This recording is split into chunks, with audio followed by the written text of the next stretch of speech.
Good evening, folks. The time is 6:01 p.m. and 6:01 p.m. and the August 25th meeting of the Public Safety Commission has been called to order. Sound good? Item number 2 on the agenda is the Pledge of Allegiance. Commissioner Post will be leading us in the Pledge of Allegiance. Please stand. I pledge allegiance to the flag of the United States of America and to the republic for which it stands, one nation, under God, indivisible, with liberty and justice for all.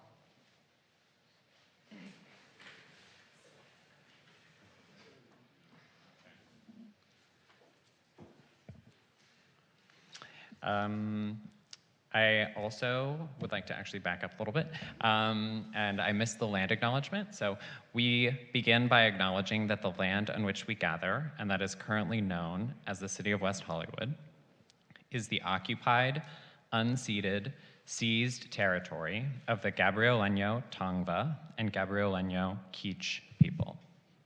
Okay. Now on to agenda item 3, roll call. May I please get a roll call, Commission Secretary?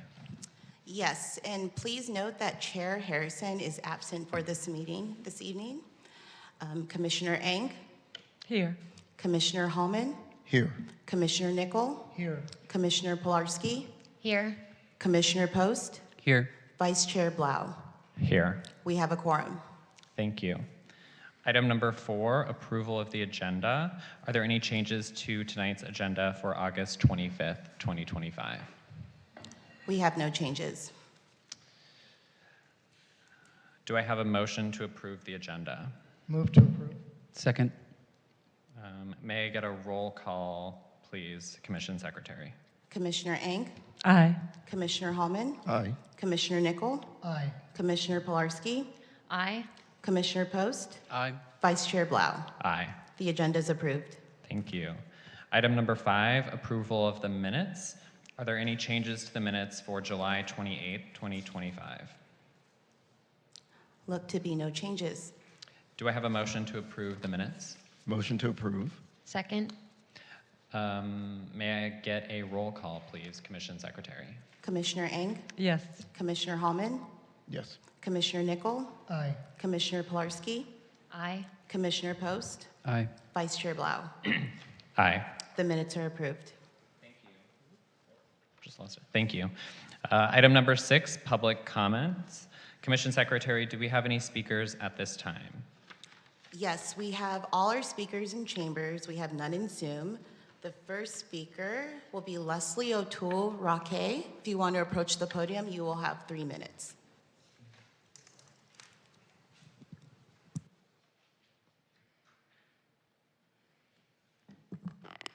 Hello, good evening. I'm Leslie O'Toole Roque. Can never get this microphone quite right. I've lived on the north side of Fountain. I'm commenting on the bike lanes, which I'm aware is not on the agenda. I've lived on the north side of Fountain, just east of Fairfax, for nearly 24 years. Everyone knows the Fountain Freeway is LA Fire's preferred thoroughfare in our area. It is not WeHo's. We are an accident black spot, always have been, and emergency vehicles scream up and down where we live. No one has yet addressed how vehicles will safely pull over for emergency vehicles. No one has addressed any of the issues which would lead to disaster. Yesterday, we counted the driveways from La Brea to La Cienega. We made it 147, including my family's. The vast majority of those are for apartment buildings. We made it 88 apartment buildings in total. Just imagine for a second how much vehicular traffic that is pulling onto this stretch of Fountain daily, and what a recipe for disaster that is if these bike lanes are implemented. We all know about Blake Ackerman, the cyclist so tragically killed by a motorist at Fountain and Gardner. What about Tilly Edwards, who was simply trying to get into her car on Sunset Boulevard, west of Gardner, when she was dragged 160 feet on the hood of a Mercedes G-Wagon to her death? These incidents happen all the time. It's not just on Fountain. How will these cyclists deal safely with rideshare vehicles, trash vehicles, delivery vehicles, street sweeping vehicles, etc. Also, for the record, it would appear that no one living north of Fountain and south of Sunset, like me, has been notified of these plans. I have received one notification, which was for a Zoom town hall years ago. I think it may even have been pre-COVID. Since then, not a single thing. So many of the streets north of Fountain are comprised of apartment buildings. That is thousands of people who don't even know about this project. It's just not acceptable. Today I had an appointment at Harvard, just north of Hollywood, and got to see those bike lanes on Hollywood Boulevard. Between Gower and Harvard, I traveled that thoroughfare twice. I didn't see a single bicyclist. Driving here from where I live, Spalding Square, one of the oldest historic districts in LA, do you want to know how many bicyclists I saw? One. And that was just outside this building. There are so many safety issues with this project that are simply not being addressed, and the public is not being informed. I ask you to take that into consideration. Thank you. Thank you, Leslie. Next, we have Emmanuel Arez. If you want to approach the podium, you'll have 3 minutes. Hi, good evening, Council. My name is Emmanuel Aries. I'm here tonight as a WeHo resident, and I wanted to provide public comment on a few things. So I have lived-based experience of working with Allied and Securitas, and I did want to give some feedback because I wasn't sure when it comes to the training, if their training outside of the staff will be pertinent to be able to support our communities. And what I mean by that is like cultural sensitivity trainings, trainings when it comes to TGI communities, supporting disabled people as well when they have concerns on the street. So I did want to share that to see maybe there's something that we can discuss to be able to provide support for that. I know as a staff member, one of the biggest things I always went across was there was a lot of overtime and burnout, and I'm just considering the new people that would be coming on board and what that tension would be for them coming not only to a new community, but also maybe facing challenges that they didn't expect to face in other places they worked in before. Something else we experienced was pay delays. And you know, if you don't get your paycheck on time, then that also causes frustrations as well.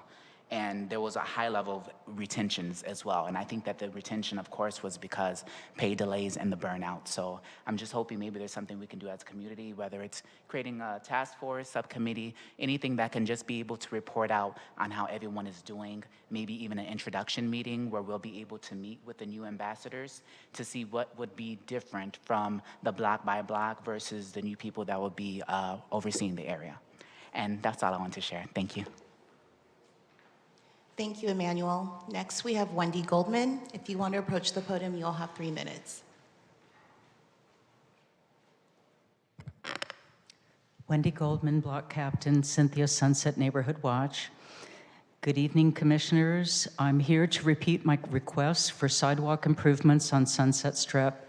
Several current and former members of the Public Safety Commission have joined me to observe some of the most common pedestrian obstacles on Sunset Strip.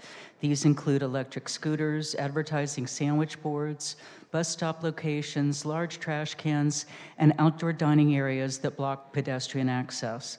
The photos that I submitted to your commission show a small sample of these problems. I omitted several photos of sleeping individuals on sidewalks. Due to the proliferation of new digital billboards that redirect motorist attention upward and recent approvals for 200 new Lime scooters in the Dockless Mobility Program, I predict there will soon be even more safety problems on the Strip. One day last week, while walking on Sunset, I saw more than a dozen scooters abandoned on sidewalks. Why are there no consequences for the Lime Company or those who rent the scooters? The reporting requirement is reactive, not proactive, placing responsibility on pedestrians and businesses for reporting them, not on those who rent or own them. There are far too many new billboards permitted. Instead of beautifying Sunset Strip to attract customers, sidewalks are cluttered and uneven. Plywood boards cover large vacant properties. While the Chamber of Commerce and the Sunset Strip Business Improvement District undertake many efforts to support local businesses, many uninviting impediments remain ignored.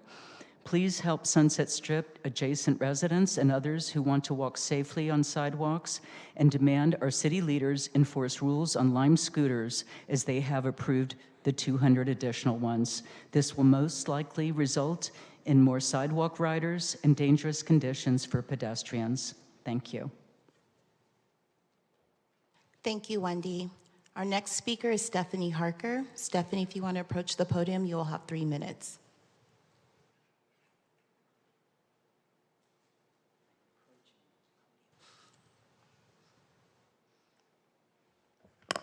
Good evening, commissioners, members of the staff, members of the public.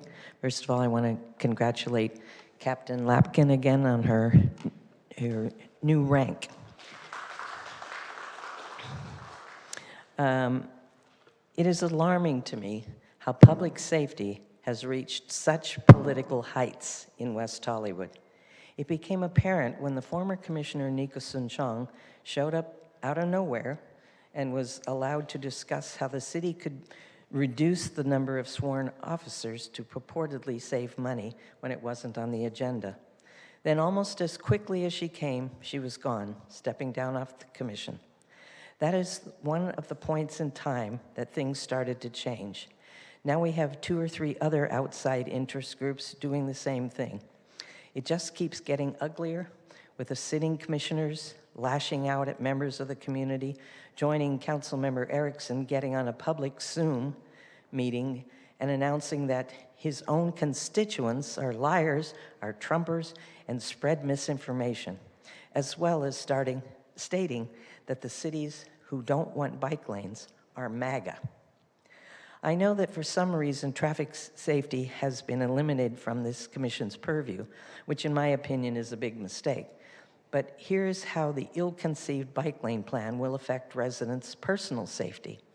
As I am sure you have heard, the plan will remove 210 parking spaces from Fountain Avenue with zero mitigation in regard to exactly where those 210 drivers will park.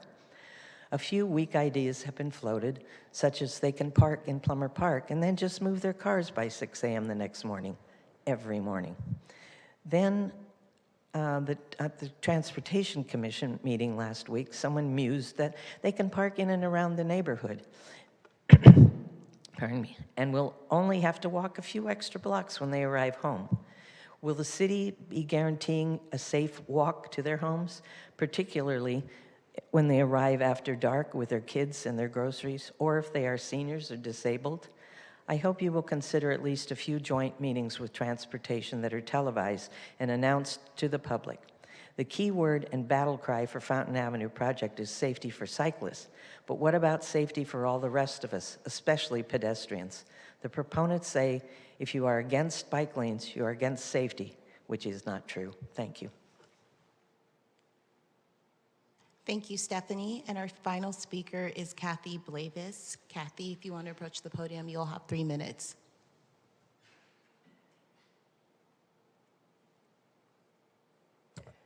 Good evening, Commissioners. Kathy Blavis, City of West Hollywood. Again, I too know that the bike lanes and that whole project streetscape is not on your purview. But as you've heard tonight, both from Stephanie Harker, from Leslie, and also from Wendy Goldman, who spoke about sidewalks on Sunset Boulevard. Sidewalks are public safety. And what I don't quite understand with regard to the project for bike lanes is, in reality, as a biker, you have options to go east and west. But as a pedestrian, you have no options but to walk on Fountain Avenue, if that's where you live or that's where you walk your dog. Taking that into consideration in terms of safety for everyone, including cyclists, including pedestrians, including motorists, I don't quite understand why the sidewalks are not being dealt with first. Again, in terms of the bicyclists, most cyclists that I know personally know that Fountain is not a safe street, so they steer clear of it until such time as it is safe. In the meantime, as I said before, pedestrians do not have the option to walk in the street when the sidewalks are cracked or They're not in good condition. So again, it's a shame that this is not brought before you because it is a safety issue. So those of us who are still feeling that the bike lane is coming around in the wrong order of things, we're not against safety. We're not against cyclists. We're not against the concept. We just feel there were no other options given the public except, you like this plan, don't you? Thank you, Kathy, and that is all for the public comments. Thank you. Moving to agenda item 7, unfinished business. There is no unfinished business on the agenda this evening. Continuing forward to item 8, new business. Item 8A, report from the Los Angeles County Fire Department, I think we have Assistant Fire Chief Drew Smith here today.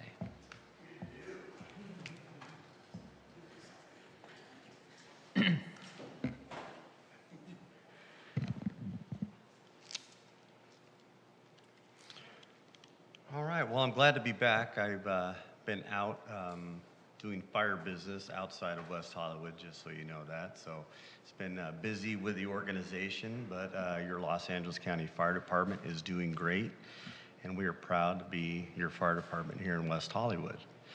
Looking at the report as comparatively with 2024, I didn't see anything that was out of bounds at all. I saw really tight margins on everything that we do. And there's some consistencies, though, that I'd like to talk about, but I'll go through the report for July of 2025. We had a total of 3 fires. We had a total of 429 medical responses, and out of that, 114 required advanced life support, and 210 required basic life support. We transported 429 patients. We had 0 hazmat calls. We had 3 hazardous condition calls. We had 53 service calls, and we had 101 good intent calls. The commonality is fires and rubbish fires, as we've talked to, that I've been in this seat now for 5 years, that we've talked about that. And it's a challenge for us.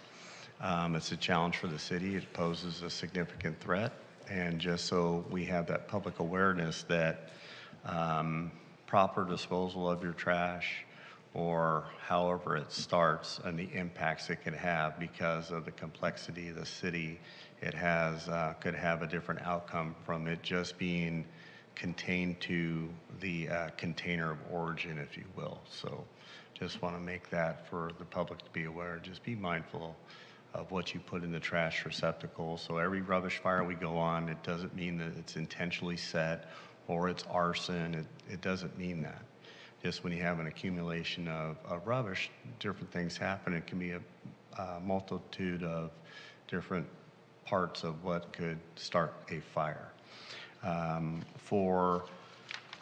We did have one fire, and that was at the 1200 block of La Brea, and it was kept to the building of origin and to the room of origin, and it was identified that it was a person experiencing homelessness that started that fire. But the swift actions from law enforcement blocking the road for us, and your firefighters taking quick action, so we kept it to the room of origin with that. And with that, that's all I have at this point in time. Is there any questions for me? Thank you. Do any of my commissioners have any comments at this time? Commissioner Post? Hi, yes, thank you for the update. I think I remember hearing from Rep. Friedman when she gave an update to the City Council a few weeks ago that she was able to secure some federal funding for Fire Building 8. Do you know anything about that, or is that accurate? Or if so, can you tell me any more about that? I have no new news on that. Okay. On what we're doing with Fire Station 8. I know that we're exploring our options because we have outgrown it, and it's aged, and we would like to provide our firefighters that serve the city some larger quarters, because our apparatus grows, but the buildings don't. So Good question, but I don't have a detailed answer on that. I like the way it sounds, though. Commissioner Ang? Thank you, Vice Chair. Captain, you mentioned the street fires, and I know that this isn't exactly your guys' thing, but Athens has locks on some of them. I don't know if you're noticing that this is happening with cans just that aren't locked, or if there's a way that we can get more of them locked. I'm not sure. And again, I know that that's not you, but I can raise that with the director later, but I guess I want to just ask if you're noticing a ratio or if that's proving to be a hindrance. So this has come up quite a few times, and so it's hard to quantify whether there was a lock on it or there wasn't. I know that if there is a lock on there, it is reduces the amount of intended fires that somebody sets. It has the ability to get into a trash can, but it does pose some challenges for the residents that have to deal with a lock, and we've discussed that here as well. So, but as far as can I say, hey, there's more fires on a rubbish can that is locked compared to not locked, the answer is no. But I know that I can say there's more vulnerabilities in something that is not locked. But not all of them are arson though either. There's a lot of things when people put their trash that mix and have reactions that cause fires as well. Good question. Commissioner Pilarski? Thank you, Vice Chair. I just have a quick question on the medical patients seen. It looks like persons sick is one of the highest reporting. Are we seeing any trends in like heat exhaustion or COVID or anything in that number that we should be aware of? I would say no. Okay. So with the person sick, a lot of these categories don't get identified until we get there, because what they call for compared to what's really going on can be completely different things. So is there a person sick, just a general sickness? But we are not tracking any trends, nor have we seen any trends of anything like that. Okay, thank you. Good question, thank you. Commissioner Nickel? Thank you, Vice Chair. Good to see you, Chief Smith. The fire that you mentioned on La Brea, was it arson, or was it an accident in that they were trying to cook something? That I don't know, but it was, could be one and the same, but it was individual experiencing homelessness is what the cause of the fire was. And I don't have any direction unless my law partners have anything further detailed, because our arson component units work together with law and fire, so that may be something that I'm not aware of. Got it, thank you. You're welcome. And just to follow up on what Commissioner Post said, I certainly hope that that's true, that we can move forward with Station 8 on these hot days. I think of the men and women who work there, because last time I spoke to them, the air conditioning was still not working on some of the floors. So, thank you. Commissioner Ang? Thank you. Actually, another question that I have for you, Captain, is something that I've heard is that emergency vehicles generally have issue with speed bumps or I guess the plasticky barriers. Mm-hmm. In general, would you say that your trucks are avoiding roads with it? Or I guess if they were to implement that on Fountain, do you think that would be a hindrance? So anytime that we have those speed humps, if you call them, or speed bumps, if you call them that, just know that our fire trucks weigh 53,000 pounds. And so with that, energy needs to come to a slop. We need to go over that. We don't want to bring all the hose that's in our fire trucks onto the road system, because traffic's already bad, right? So we don't want that to happen. So we actually have to slow down for those speed humps. So we don't avoid them. We go to the most direct travel path to an incident based upon a bunch of different factors, but they do damage, like dips for water that flows through the streets, for the drainages. We have to slow down for those, whether it's a depression or a rise. We still have to slow down because of how heavy our trucks are and the suspension, it is, they're not smooth riding vehicles. It's like riding in a stagecoach. So they have to be relatively ginger on those bumps as they're going to emergencies. You're welcome. Commissioner Post. Yes, thank you, Vice Chair. Another question kind of in response to some of the public comment. I think we might have asked this of the fire spokesperson last time, but in response to Fountain, I did attend the meeting last week, and I know a few of the other commissioners did as well. I think the city during that meeting had said that the Office of LA Fire Prevention had approved that design, and there were some local positive comments given, but just to clarify, I know folks were talking about whether the design versus response times had been calculated, and so I just wanted to see if you could respond and let us know if that LA Fire Prevention Office did sign off on that, and if there's any other details you'd like to share there. So I know that it was shared with fire prevention. I have looked at the plans, and I can see and speak to both pieces. I can say that the way that the traffic is now, it poses some challenge. With what is proposed, opens up a lot. And I'm just talking about functionality for fire apparatus, nothing else. So when you have more open space for us to maneuver, our truck companies that put out the outriggers that give us the ability to extend our ladder that we need for the stability of that. When we have more space, it gives us more flexibility in tactical operations on the fire ground. So as far as response time, every time we go to a response, we have to calculate it can be at 2 in the morning, 2 in the afternoon, or anywhere in between. And the environmental conditions or amount of traffic that's out there, we have to go with what is a safe speed, because getting there fast doesn't make anything better. We have to get there efficiently.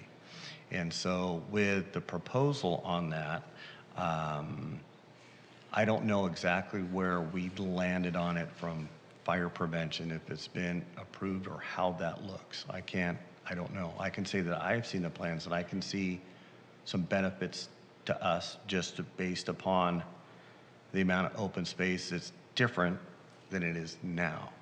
So I'd like to see where this goes. But as far as me saying that, hey, this is really going to jeopardize our emergency operations, I truthfully can't say that that will happen. And what stinks is we might not know until it's actually built. I mean, that's the challenge here. We never know. It's easy to make judgment once you see the end result. But I can see just going into plans, and I've worked in fire prevention before. I've seen plans and looked at plans, and people that look at what their area of focus is or responsibility, I think take a lot of prudency into looking at those plans. I know that was a long answer, but you had me here and I wanted to communicate it. Yeah. Any other commissioner comments? I just have a quick question, Captain Smith. With respect to the fires that we're seeing in the area, I know that West Hollywood isn't presently I know that West Hollywood is not in any immediate. Oh my God. Immediate? So sorry. Yes, immediate danger. Perfect. Thank you so much. But is there anything that the community should know about? Any special precautions or things to look out for right now? So we can talk about the now. And so no, we're not in a red flag for the hillsides surrounding West Hollywood. But I'd say for residents, when we have our Santa Ana winds, hot, dry, windy, it's not only a wildland fire problem. When you have wind associated with a fire, it changes the fire dynamics. And so fire can spread with wind from house to house to house differently than it does with no wind. So this isn't a new threat, it's always been here. And with environmental conditions or weather conditions that can support fire to start and spread more rapidly, fires start and spread more rapidly when you have warm temperatures, lower relative humidities. So it's not just a wildland fuel problem, it is your plants on your patio that you haven't watered, you forgot about it, you came on vacation, went on vacation, you go shoot, nobody water plants down, they're all dead. I mean, they're susceptible to those those weather changes, and if it's dead, and if you have something with leaf litter or anything that, meaning like tree pine needles or whatever leaves that are dry and receptive, and you have a fire, is it a receptive source? It sure is, and it poses a different set of vulnerabilities than it does on a March day or a June day. But as when we get into our fall months, when we know that we have those Santa Ana winds coming, it's not just a wildland fire problem, it is a community problem throughout Southern California that experience those hot, dry, windy days. And the fire cannot start from the wildlands. It can be a structure fire that has exposure issues as well on those windy days. So that's a great question. Thank you for bringing that up. Thank you. Last round, Commissioner Pilarski. I'm so sorry, I forgot I had one more question. And maybe this is something that we can discuss at a later time, so you can just tell me that. But I noticed that the fire hazard severity zone maps for West Hollywood, the public comment period ended July 31st, I believe. Correct. Am I repeating what you said, Commissioner Below? No, okay. And I was just wondering if you had any highlights on any public comments that we received, any areas of the maps that have changed from before to now, and then kind of the next steps on those plans once approved by the county, if there's any direct impacts on the daily lives of residents in West Hollywood. Right, that's a great question. So, yeah, on those maps, they're painted with a rather large brush, right? So I don't have complete clarity to know exactly where the lines are and its effects of where they stand right now in retrospect to West Hollywood. That's something that we will have to look at, because can things change? The answer is yes. We do defensible space inspections, but we know that there's not a lot of residents in West Hollywood that have open space. So your question is, well, what does it mean then to us, right? If you don't have you're not on a declaration list that you have any open space to have to go and manage that vegetation, it doesn't apply to you, because you won't be on the declaration list for us to come and do an inspection on.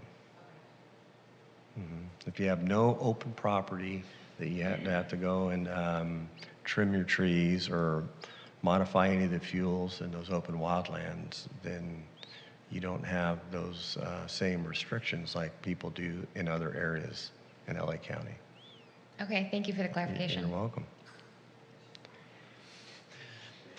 Commissioner Nickel. We have lots of questions. I because know. we haven't I seen mean, you. I missed a couple meetings. You gang up on me all one night. I love it. We've been holding off, Nightmare. building up our questions. Actually, the fire maps, I was looking at them earlier this week because it's something we should keep our eye on. I was trying to make heads or tails of them. It looks like I don't want to say the danger zone, but the area of more probability of fires did sort of encroach a little bit down the hill from what I've seen. So following up on some of the questions about Fountain, one of the issues is that on January 8th, when we received the notice to evacuate, some of us, I live just off of Fountain, I live on the east side, and we received that notice. Even though it was meant for Los Angeles residents, it actually wasn't for us in West Hollywood. Thankfully, we didn't have to evacuate, and thankfully, you guys put that fire out really fast. But it was scary. I mean, there was fire everywhere if you looked up from my front porch. And when I did get on the road to go to Ralph's, Fountain was a complete gridlock everywhere. Fountain, and this was with 4 lanes of traffic. And then every single road off of Fountain was complete gridlock. So once you got into it, just to get home took me an hour and a half. And this wasn't even really an emergency. So do you have concerns that if there actually were a fire coming down that hill or in West Hollywood threatening us and that we had an emergency, that this road diet could pose a problem for people getting out? The answer on any road system, the answer is yes. Absolutely. So, talking about evacuations, just because we have a fire, it doesn't mean that you're going to have an evacuation order. So there's either an order, a warning, or a shelter in place. And that's all calculated based upon where the fire starts, what its rate of spread is, and what the path is it's going to travel over the course of time. But George, every time that we have a fire, that is our biggest concern, is an evacuation component. How do we make an informed decision on what we want people to do?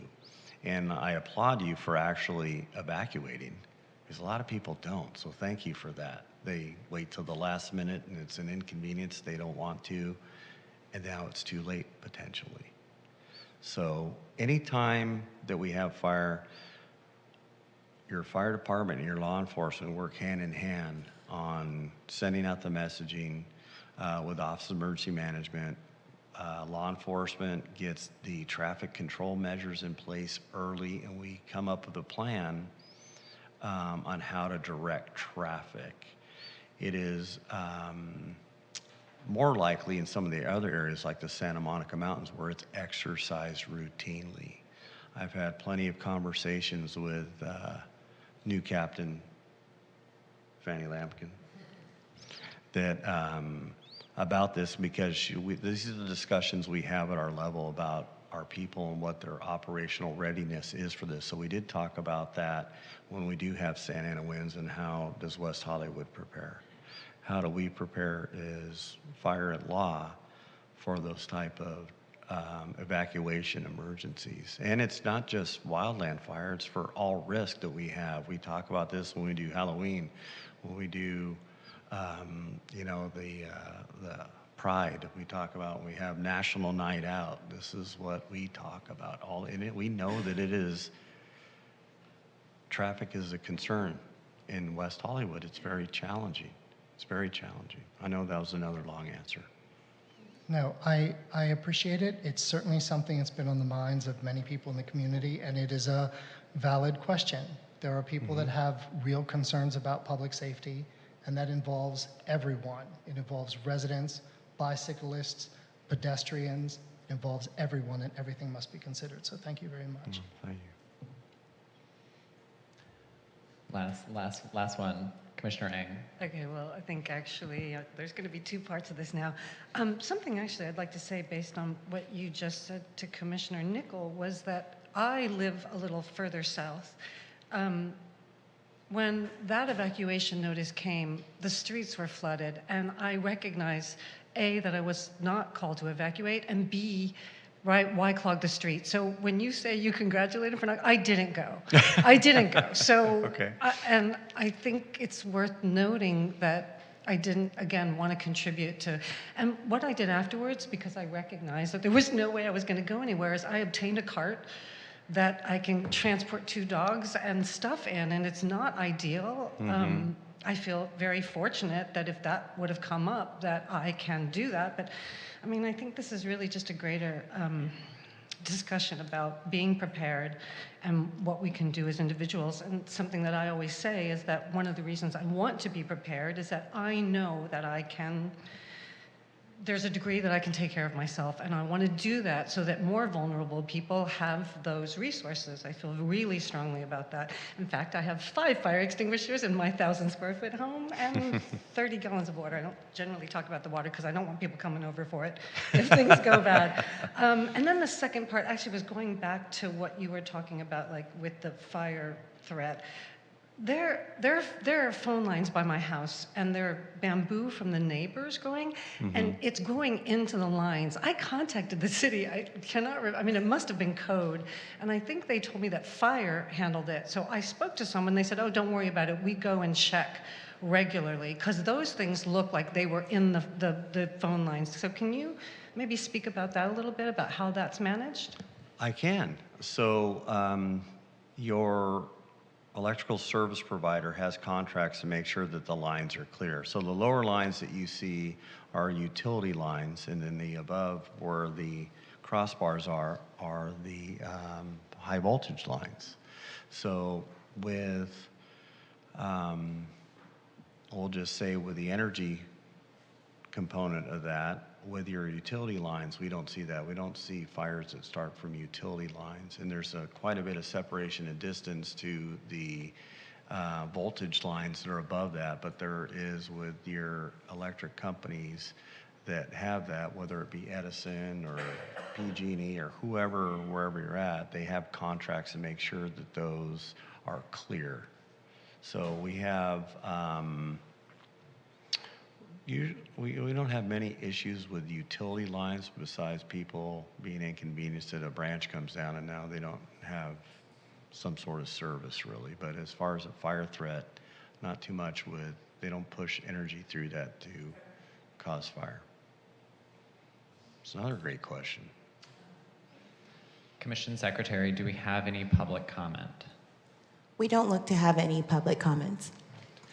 Captain Smith, thank you for your time and for your presentation. We really appreciate it. You're welcome. I wanted to say congratulations to Fanny. So she's been a friend of mine for a long time, and I'm really proud of her for taking on that step at West Hollywood as the captain. So that's great. So well done.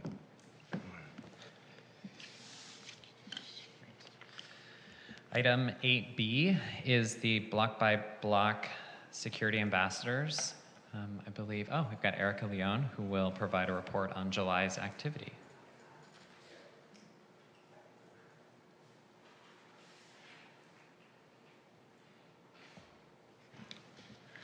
Good evening, everyone. I have a rather short report. Our business contacts for July totaled 3,357.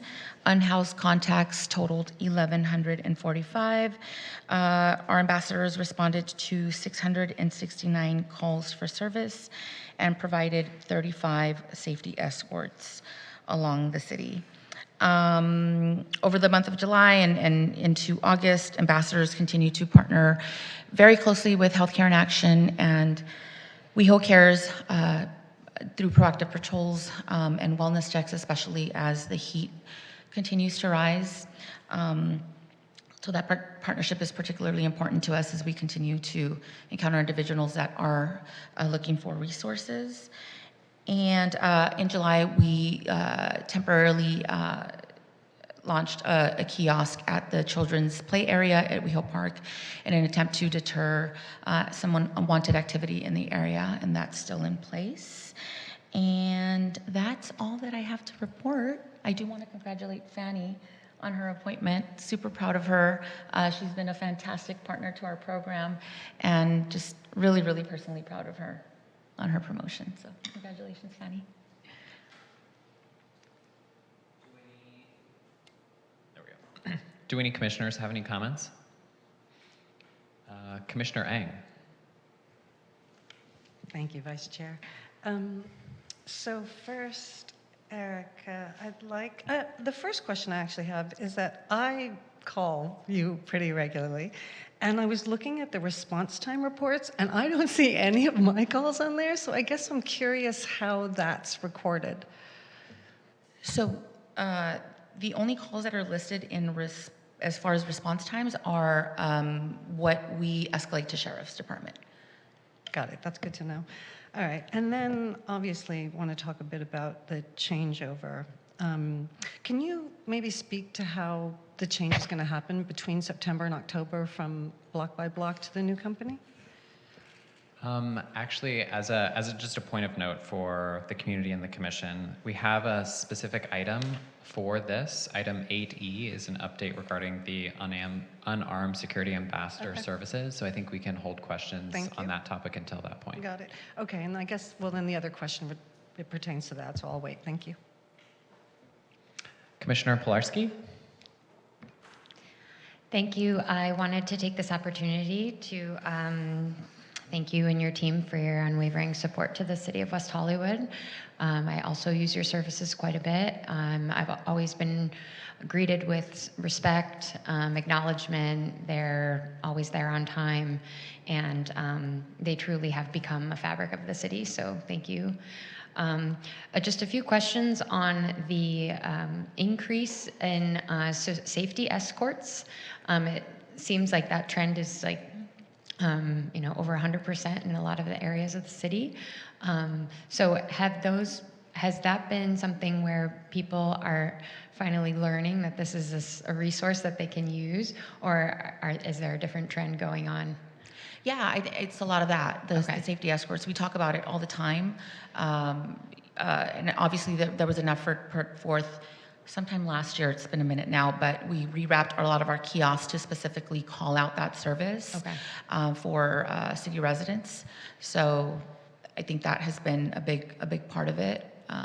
Most of the escorts happen, in the Rainbow District, as club let-outs are looking, for a little bit more safety around, as people are walking towards their cars. And equally, outside of meetings, we'll always get individuals that, after leaving Plummer Park or, here, are looking, to just, have a little bit more safety as they're walking towards their vehicles, so. Great, thank you. Thanks again. Mm-hmm. Commissioner Hallman. Thank you, Vice Chair. I just wanted to say thank you for being with us in the city. I remember when the program first started on Sunset and then moved to the east side because we were in quite a malevolent situation back in 2015, and we saw a huge change. And then the first kiosk, if I'm correct, was in Plummer Park. And then I commissioned and campaigned for a year to get the next one at La Brea and Santa Monica, which was a tremendous help. I remember a couple of commissioners at the time wanted it to be mobile and take my kiosk that I fought so hard for. I think it's been a great program. I started with David, then Shay, and with you, you all have been tremendous and have worked very hard on behalf of the city, so I just want to thank you. Oh, you're welcome, Todd. I think I have one more report in September, so you can go ahead and repeat all those nice things then. Any other comments? Okay. Commission Secretary, do we have any public comments? We have no public comments. All right. Erica, thank you so You're much for your welcome. time and for your report this No evening. problem. We appreciate it. Okay. Check. Item 8C is a report from the Los Angeles County Sheriff's Department, who will provide a report on July's activities. Oh, here they come. Come on down, the price is right. Good evening. I wanted to come and say thank you very much for your support. I wanted to say thank you for always having the open lines of communication, with us and our, and our department. So I just wanted to say thank you, and that my role has now switched over, as you can, for captain, that you won't see me here very often. We'll have Jason, and then I'm introducing Lieutenant Ashley Turner, who is our operations lieutenant, who is going to be helping out here and there where Jason has, until we fill my spot as a lieutenant. But again, thank you very much for the support and for the partnership. And all I can say is that I will continue to lead, with integrity that we all will have, and we'll have, a great collaboration between all of our city partners and commissions, and make sure that our deputies, if need to be held accountable, that we are held accountable, and we'll continue to do that process. But Jason will continue with the program from now on. Thank you so Thank you. much. Good evening, Commission. Vice Chair Blau. For the month of July, West Hollywood Station personnel handled a total of 1,655 calls for service, 82 of those being emergency responses. Deputies made 44 felony arrests and 133 misdemeanor arrests. For the Part 1 crimes for the month of July, we had 169 incidents. When broken down by district, that accounts for West with 50%, 84 total. City Center, 19%, 32 of them, and then East at 31%, 53. There were 23 reported pickpocketing incidents in the Rainbow District. Our MET team responded to a total of 80 incidents this month, and we had 69 sort submissions for the month of July. I just wanted to bring everyone's attention that the weekend of September 13th through the 15th, there's going to be a private event occurring on the 800 block of San Vicente. That special event has some lane closures that are going to be involved with that. The one that really wanted to take note of is on Sunday, September 14th. All southbound lanes of San Vicente from Cynthia to Santa Monica will be closed from approximately 4 p.m. to 2 a.m. Again, Sunday, the September 14th. The Sheriff's Department here has been working closely with the Public Safety Department of the city and our public safety partners with the EOB. We've already started our Halloween planning for 2025. We anticipate this year's event going to be heavily attended because it's a Friday. So we're taking those efforts to start our meetings sooner. So we've already begun planning. Also an update, we're doing weekly collaborations with West Hollywood Cares team and Healthcare in Action, looking for that outreach to our unhoused population. If you saw in the report, we had a slight uptick in people accepting resources. I'm open for any questions. Thank you. Do any of my fellow commissioners have any comments at this time? Commissioner Hallman. Well, my name is still there from the last time, but actually I do have a question. I know when we did the fire report and there were many questions about evacuation. If a mandate does come down to evacuate, because when we did have the small fire up in the mountains, I left. You know, I'm a fire survivor, so I know when to get out of Dodge. And there was a lot of traffic, even when I was evacuating before a mandatory order was implemented. So do we have a plan, and how are residents notified of such a plan? So there is a plan in place. The city and the Sheriff's Department has a plan in place with evacuations and things of that nature. However, when it comes to notifications, those notifications don't always come from us at the Sheriff's Department or the Fire Department in particular. Those notifications sometimes come from LA City, sometimes through the county, sometimes through like the emergency response systems that you get on your phone. So those notifications aren't always as consistent maybe as they should be, which was some of the confusion last time.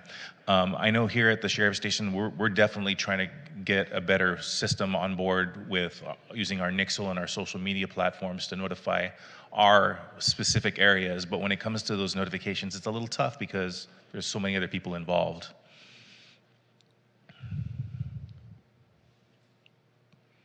I don't know if that answers my question.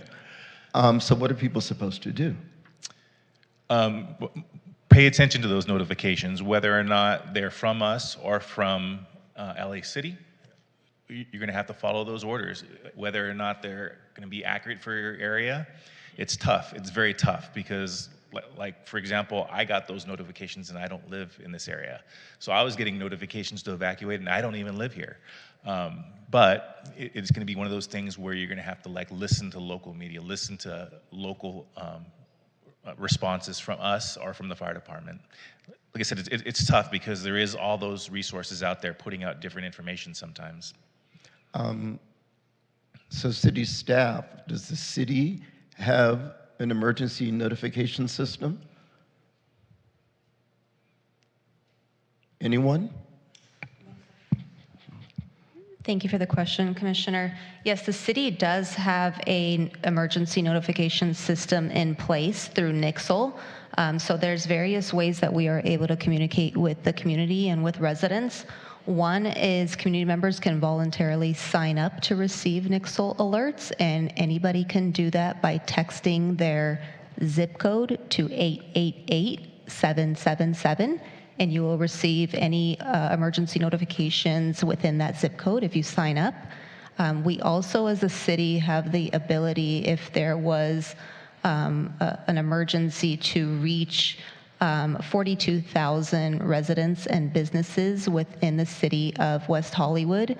We would only use that resource if there was an emergent threat to the community, whereas Nixle might be more often. You might get more notifications more often through that platform, and it is a voluntary sign up. So those are the two best ways to stay informed in the community in the event of an emergency. Okay, thank you. Commissioner Post?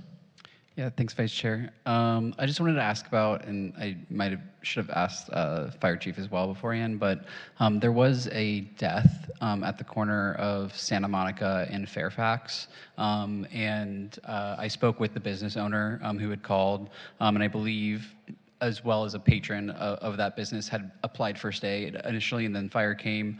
I just wanted to see if you had any information around the cause of death. I know folks thought that it was of natural causes or a health issue, and I know that I would just like to provide a little bit more information to folks if available, but if you have any other additional details about that death. There's not too much I can provide, probably more than what you already know. There was a death there. There was no foul play involved with it. But when there's a death like that in public where somebody's just passed away from something, it becomes a coroner's case, and the coroner investigates that. We don't always hear back from the coroner right away, or if we make an inquiry of the coroner, we could probably get information. And a lot of it has to do with privacy for medical reasons. Thank you for that. Yeah, I know that corner is one that I've discussed in the past, just that there is frequented individuals that are experiencing homelessness, especially around that metro stop. I know we've been able to deploy some of the block-by-block kiosks in the past, but that's always been on the south side of Santa Monica and not necessarily the east side of Fairfax, where I think there is more space and often more folks. I see the kiosk in front of Mamie or Mommy, the sandwich shop right there, but I think if it was moved a little bit further or closer to the metro stop, I think that would be something that would be helpful. And I think it brings up to me, I think I heard in the community safety update at council that there's biweekly meetings that you all have with Healthcare in Action. You just referenced the weekly ones you have with WeHo Cares. And I was just wondering if it's possible for any commissioners to join those biweekly meetings or even just listen in to one. I just think it would be helpful to hear and see what those operations look like behind the scenes so that we can share that with the public as well. Yeah, for sure. I think we can discuss that with Director Rivas and see what we can do. We'll just talk about it. Thank you. Commissioner Pilarski. Thank you, Vice Chair. I have a couple questions. So I wanted to acknowledge first the semi-annual report that we received at City Council meeting on Monday the 18th. So thank you for compiling those numbers, and it is a great resource for us to be able to look at 6 months from year to year to year. I did have a technology question about that. Is the software that the Sheriff's Department is using to compile those numbers, is it possible to export those numbers, like, say, further back? Or is it just 6 months? So all that data that we provide in that 6-month report is from several different software platforms that the department uses. For example, the traffic stuff comes from a different one than our crime stuff. It's all compiled differently. So it's a lot of it is manual, going back and looking for information. I mean, we do provide 6-month reports in the past to the city when that data should be out there, and I think is on some old agendas. Great. But yeah, it would be a pull that we would have to do kind of manually to get back a little further. All right, thanks. I was just trying to understand how it worked. The next question I have is on the number of citations by street. Obviously, Fountain Avenue is like more than 50% or 500%. So I really want to say how much I appreciate you guys focusing on some of the stuff that's happening on that road. One of the questions I had was in the breakdown, there is a category called vehicle laws misdemeanor hit and run and vehicle laws felony hit and run. Obviously, we have 2 felony hit and runs, which were total tragedies for our community. What is the misdemeanor hit and run? What does that entail? So a misdemeanor hit and run, for example, if somebody hit a parked car and took off, it's a misdemeanor. There was minimal damage type of thing. It's considered a misdemeanor crime. Compared to where there's injury or hitting a person, it would be a felony. Okay, thank you for clarifying. I had another question about DUIs. in the city of West Hollywood. I know last month we had a great presentation about kind of these like enforcement days where the city of West Hollywood received a grant for targeted enforcement around pedestrian and cyclist safety.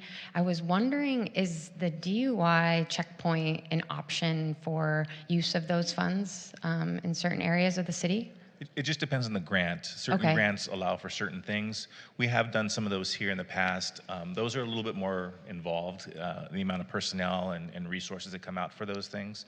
I know we've looked into one. I'm not sure a grant process is currently what we have, but yeah, a possibility for sure. Okay, great to know. And I think I will personally just take a look at, how we're trending this year. I know Captain Lapkin gave us a trend update back in April. But yeah, I appreciate the traffic stops and the breathalyzers there. And what was the other one I had? Oh, just a quick question. Is the text 911 option available in West Hollywood? So if I had an incident, I could text?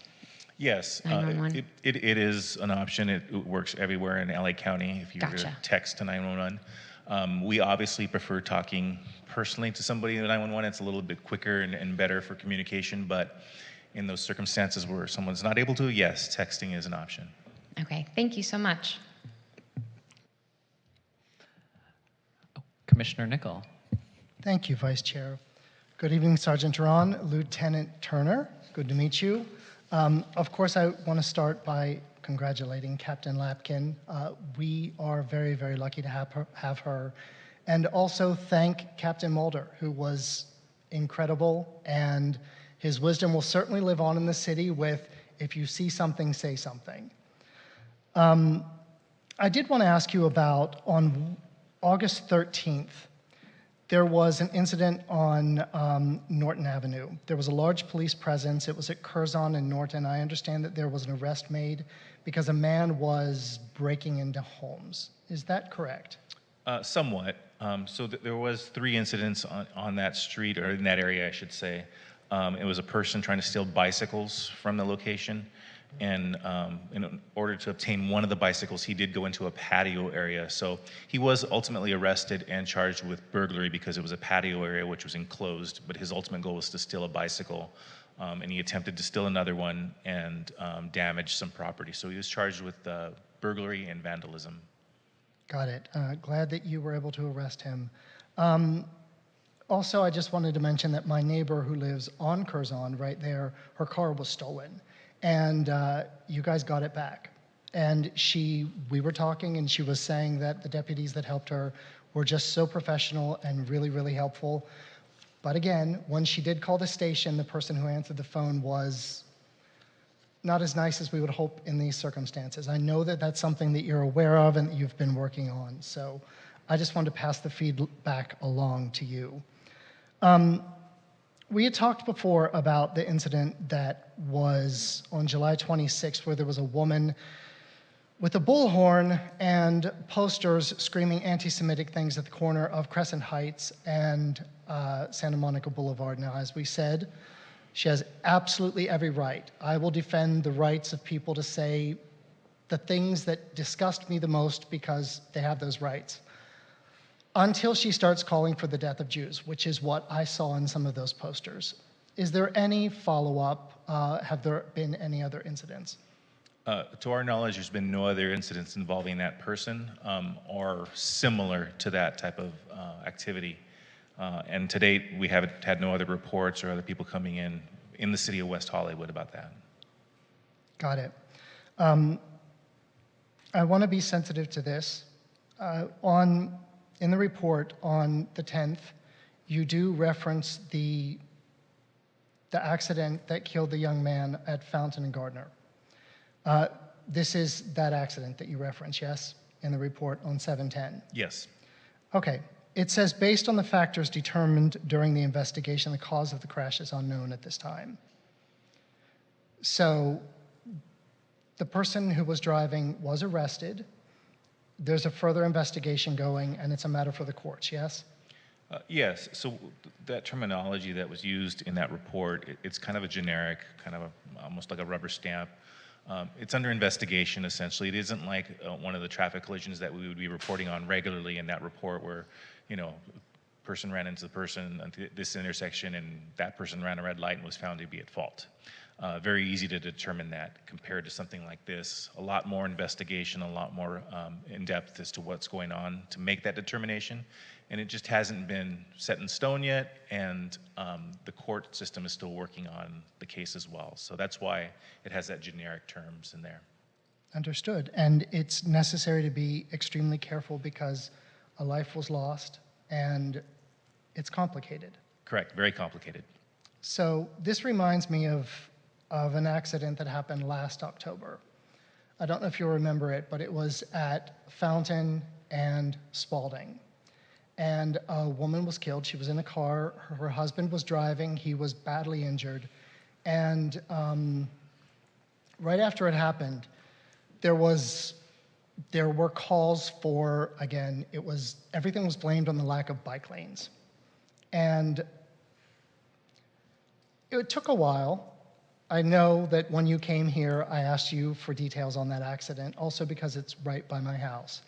And when it finally came out, the man who ran into them was speeding. He was under the influence. I believe he ran a red light, and he was speeding up Spalding. So bike lanes, protected or otherwise, on Fountain would have done absolutely nothing to stop this accident. So again, until all the facts are in, it's just very important that we all just wait to determine exactly what happened. Now, we were talking earlier about the special operation that you had going. So you received a grant and you were doing specific operations for traffic as far as for pedestrians and bicyclists. And it was actually on the day when this young man died, correct? Correct. And the operation occurred between 5 a.m. and 5 p.m., correct? Yes. So a lot has been made about the fact that you were doing these operations and yet this accident happened, but it happened almost 5 hours after the operation was complete, correct? Yeah, pretty close to it, yeah. Okay, so because a lot has been made to undercut the effectiveness of ticketing in preventing accidents and actually training people to not do things like speeding and to pay attention. So do you believe that ticketing is an effective way to prevent people from doing things that they shouldn't do when they're behind the wheel? Yeah, that's hard for us to say, really, in law enforcement. We ticket people to create awareness and let somebody know that they've created or they've violated the law in some type of way. But the repercussions of that's not really something that we can really, there's no measuring point for us.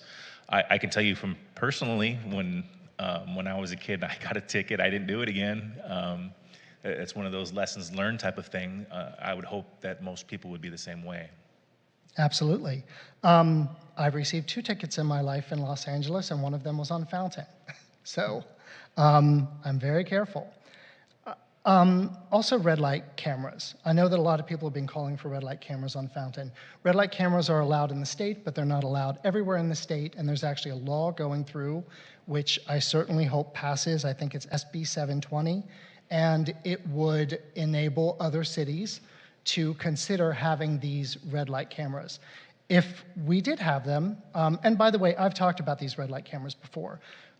When there was a discussion of the reduction of speed limits in January here, previously when we had talked about the Vision Zero when it was brought before us, I referenced a New York Times article that talked specifically about the things that really helped them. Bike lanes were part of it. Ticketing enforcement was absolutely a part of it, and red light cameras, it said that it reduced people running red lights by 73%. So if that law were to go through, and if you had a choice in it, do you think it would be good for us to have red light cameras in the city if we were allowed to? Speaking for the department, I can't express an opinion about that. However, I have seen some of those reports in relation to red light cameras, and that they do have that. That's where you have that measuring factor where you can get that data behind, how many people are running red lights, how many people are getting issued tickets. which really makes a difference when we look at things in law enforcement as to what's going on with traffic. So I think that's a benefit to it, but when it comes to the department, speaking on behalf of the department on an opinion, I can't speak to it. Understood. Thank you so much, Sergeant. Commissioner Pilarski. Thank you, Vice Chair. I just wanted to comment on a few of the things that were said there. There is research that was done with various Federal Highway Administration, other universities, a lot of think tanks out there. One of them shows that visually narrowing the road decreases crashes. And I do want to say crashes because crashes is the industry standard for what's happening on the roads right now. Some of these things are not accidents when you're going 70 miles an hour down a residential street. So that visual narrowing the road prevents people from, losing control of their vehicle and maybe doing something they shouldn't be doing. I also want to acknowledge how much I appreciate that you identified all the tools, right? So enforcement is one of those tools, and I mentioned that in my commissioner comments last month around, creating this kind of culture where, hey, don't do that on this street because we'll slap your hand. The other one is, narrowing the road, and this Fountain Avenue project is a lot of different parts of that are narrowing the road to make sure that everyone kind of slows down, and part of that is expansion of the sidewalk for pedestrians. Dimensionally, when you look at how that works out, these bike lanes, those are added with the additional 3 feet that you can actually park a car in or put a lane of traffic in. So when you look at it mathematically, that helps with the sidewalks expansion.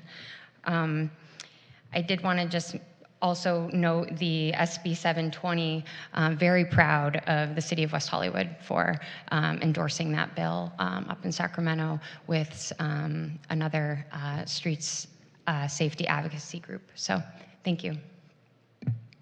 And just for the commission, Danny Rivas, Director of Community Safety, I know the item that's on the agenda relates to the monthly report for the Los Angeles County Sheriff's Department, so we need to stick to that item and questions related to crime or any other law enforcement specific issues. So if the commission has any additional questions for Sergeant Duran or Lieutenant Turner, then we can ask those at this time.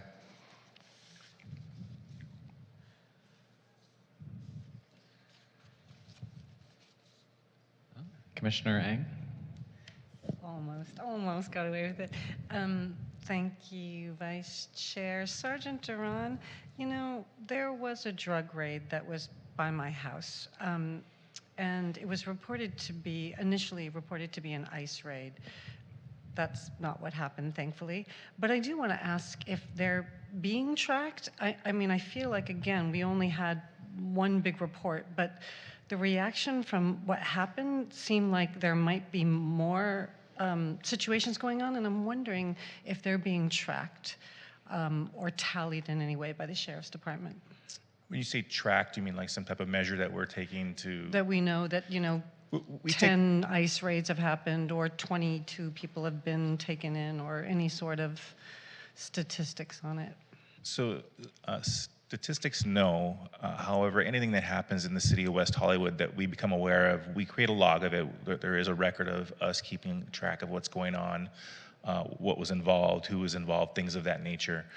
Statistics-wise, no, that's not something that we would be keeping track of. If you have a record, then do we know if it's happened since Santa Palm? Since Santa Palm, we have no official record of ICE raids. We've had some secondhand information that indicated that they believed it was ICE raids, but nothing official. And is there any way to track it, Director? I'm sorry, to track? To begin tracking these activities. Well, we don't keep track of those types of activities. I mean, when things are brought to our attention, obviously that is information that the Los Angeles County Sheriff's Department has and that they possess and that they communicate internally. But it's not something that we're keeping track of like on an ongoing basis. Is it possible to do so? That's not something that the city has discussed. I know the city council has mentioned some things as a part of their ongoing discussions, and so it's not an easy answer. There is legal counsel and other elements that are being discussed, and that conversation is ongoing. So it's something that we'll definitely continue to kind of take a look at. Thank you. I'll make sure to track it. Thank you. Sure. Commissioner Post. Yeah, I'll be quick. Thank you, Vice Chair. Since Commissioner Eng brought up ICE, I just wanted to confirm there was some reporting in July around the cooperation between the Sheriff's Department and what it is and what it doesn't do. I think specifically around handing detainees or certain folks that had been detained over to ICE custody. I think there has maybe been 20 so far this year, at least that I've seen reported, and that is all because they had a signed judicial federal warrant. And I know previously there had been up to 1,000 detainer requests the year prior, and LASD did not respond to any of those or turn folks over. So I just wanted to confirm that LASD, again, not doing any type of immigration cooperation, and that was the extent of those kind of turnovers. Yeah, that's correct. I'm not privy to those numbers. It sounds probably like it's accurate, but no, we don't work with ICE at all. We don't turn people over for their immigration status whatsoever. The only reason we would be for a federally signed warrant.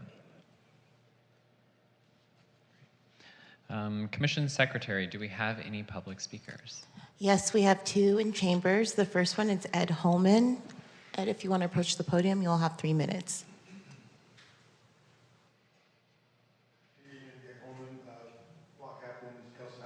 Real quick, we were talking about the fires and whatnot, evacuation areas. When we had the fires recently here, I was notified of an app called Watch Duty. It's a free app.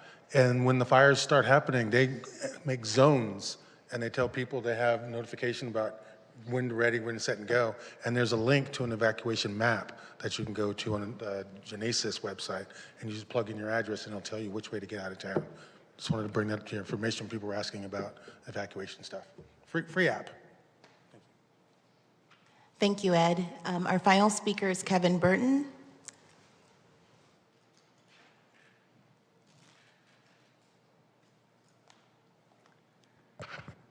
Good evening, Commissioners. Kevin Burton, City of West Hollywood, and I'm speaking as the co-founder of a local community emergency response team, WehoResearch, and my comments will echo those a bit of the previous speaker. If you go to our website, WehoResearch, all one word, WehoResearch.org, you will find a link to West Hollywood resources. And there are links to the city's emergency response pages, but also to this map that shows evacuation zones, which I get the feeling most people in West Hollywood don't even know to go there. I live on 2 doors off Fountain Avenue, and I received this emergency alert over the phone. It didn't say who was issuing it, who it applied to, completely useless alert. And Councilmember Meister referred to the problems with that alert. And so I immediately looked on the map, and nowhere in West Hollywood was under mandatory evacuation. The very far northwest part of the city, WeHo Heights, was in the warning zone, but they were quickly removed from that. And so there was a lot of false alarm, and I'm hopeful that in the city's emergency response plan, which Anita Shandy referred to, and is now undergoing an update, I understand from Director Rivas, that there will be very clear information of where to find information for evacuations that apply directly to West Hollywood. And the other part of this update, which is ongoing and I'm hopeful will be completed by the end of the year and reported to this commission when it is complete, is discussion of evacuation routes. And I spoke to the commission about this in January after the fires, that not only is an evaluation of what routes to recommend to the city important, but it's also important to discuss evacuation modes. That is, how are you going to get out? Because it doesn't matter how many lanes you have. We saw what happened. Everybody who tries to get out, if you all try to get out in your cars all at the same time, no one's going to get out. Everybody's going to be trapped.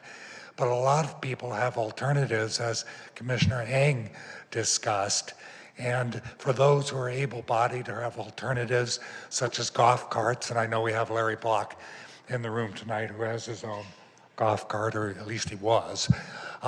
Considering alternative modes might not only save you, but also help those who have no choice but to use the vehicle. Thank you.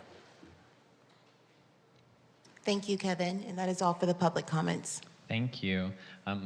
Sergeant Duran, Lieutenant Turner, thank you so much for your presentation. Thank you for coming out this evening. Captain Lapkin, congratulations. Very excited to have you continuing to be part of the community. We very much appreciate you. And Lieutenant Turner, we're excited to have you here on a regular basis, hopefully.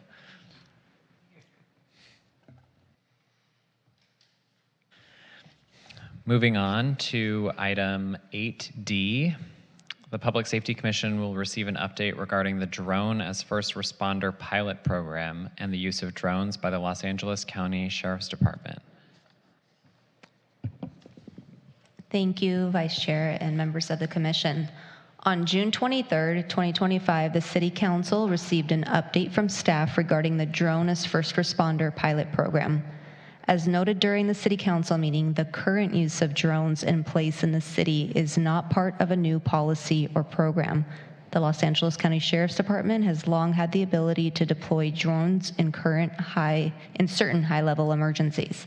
The only change is that the West Hollywood Sheriff Station now has its own drone gifted by the LASD, which allows for faster response in local incidents without relying on equipment from other locations.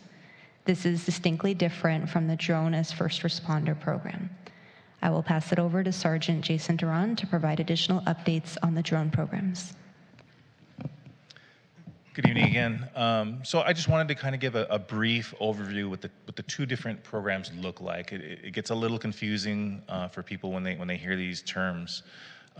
Initially, what we wanted to do was the Drone as First Responder program. We still want to do that, obviously, but there's been some hitches in that.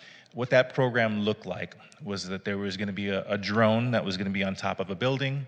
When a call was received of a priority or emergency nature, a remote pilot that would be inside our station looking at computers would fly that drone into the air, watching it via computer, go over the city, over the scene, and the information from that drone would be transmitted back to the station where he or she would be able to see that on his computer screen and relay it out to the units that were responding inside our station to the watch commander. Everybody would be knowing what was going on.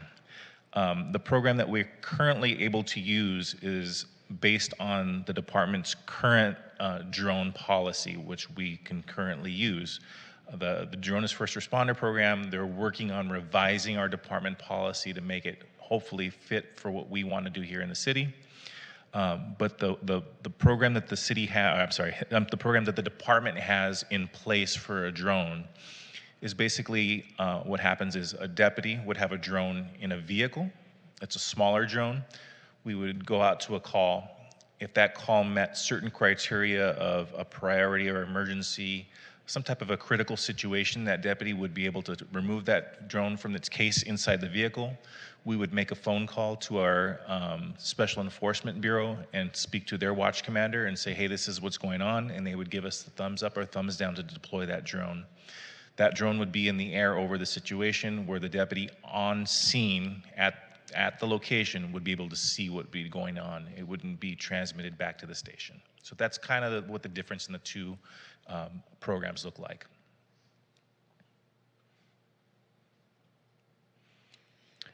Do any commissioners have any comments?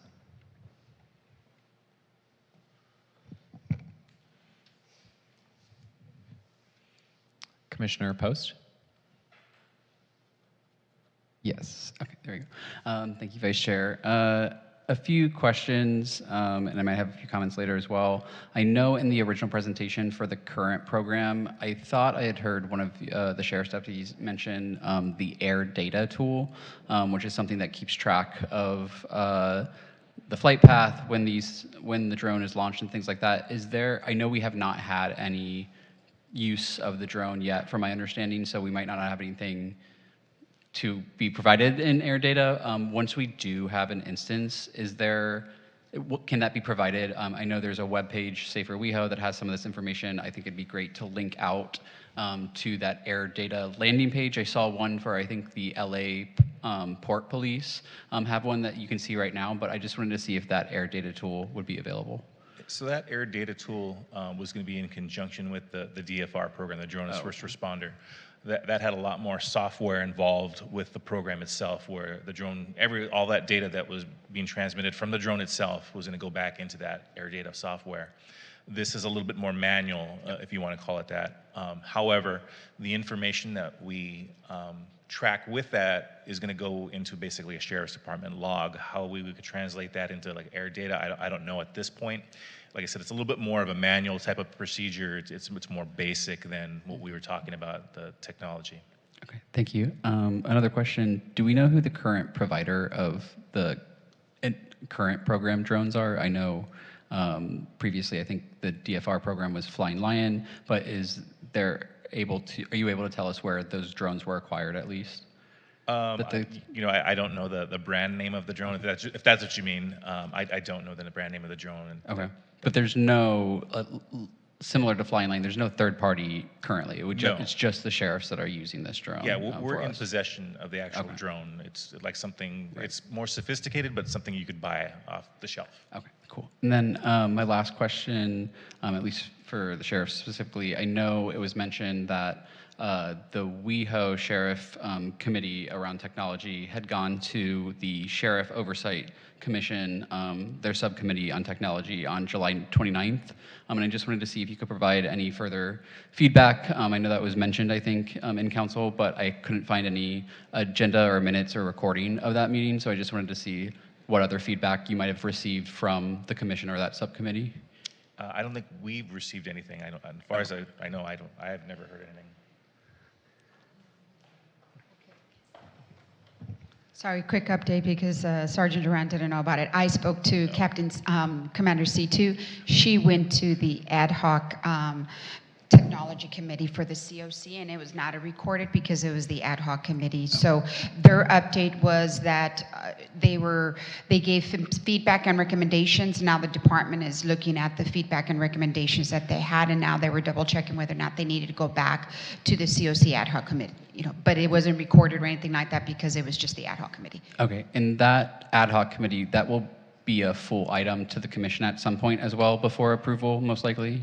Or? I'm not 100% sure because they have approved it, but they were just tweaking the policy because where they're making the policy fit what we want, which was our unit order, what our original unit order is. So all the requirements that we wanted for our DFR program, that's what they were including in the new policy. So I think the approval of a drone had already been set by the COC, but the ad hoc was just giving recommendations on specifics of the policy. I think that's all I have for now. Thank you. Commissioner Eng. Thank you, Vice Chair. Actually, I thought I had a few more seconds to collect my thought on this, so I'm thinking out loud a little bit. Captain, you just mentioned that something about a policy being, I guess, created by our sheriffs. I did watch some of that meeting, and I heard Detective C2, I'm sorry, I forgot what rank she is, but is it possible that we would set parameters for for what we want, or for what makes sense for our city, or does it have to follow sheriff's departments across all contract cities? Like, in other words, can we determine, hey, we want this, even if other cities aren't doing that? Yeah, so Commissioner Eng, thank you for that question. So our city council has already approved set parameters that we went through a very lengthy process on, almost 2 years actually in advance, that we worked directly with the Sheriff's Department, right, and then different advisory boards as well as various commissions. And so ultimately the city council does have an approved set of guidelines that the West Hollywood Sheriff Station was supposed to be implementing, right, as a part of the Drone as First Responder program. And so we are working with the Sheriff's Department. As Captain Lapkin had mentioned, the first step in kind of that amendment process is them going to the Civilian Oversight Commission, getting input and feedback. They did that with the ad hoc. The ad hoc committee, to Commissioner Post's point, there's no minutes. It's not a Brown Act meeting, so it's more of a subcommittee. So that's why you're not going to find anything. But so what they end up proposing to us is going to be something that's blanketed across the entire county of Los Angeles. And so what we approved and what we'll end up seeing is what their kind of final proposal is. We don't know what that's going to look like yet. And then at that point, as we're cross-referencing between the two, we'll identify if there are significant changes or things that we need to bring back for discussion.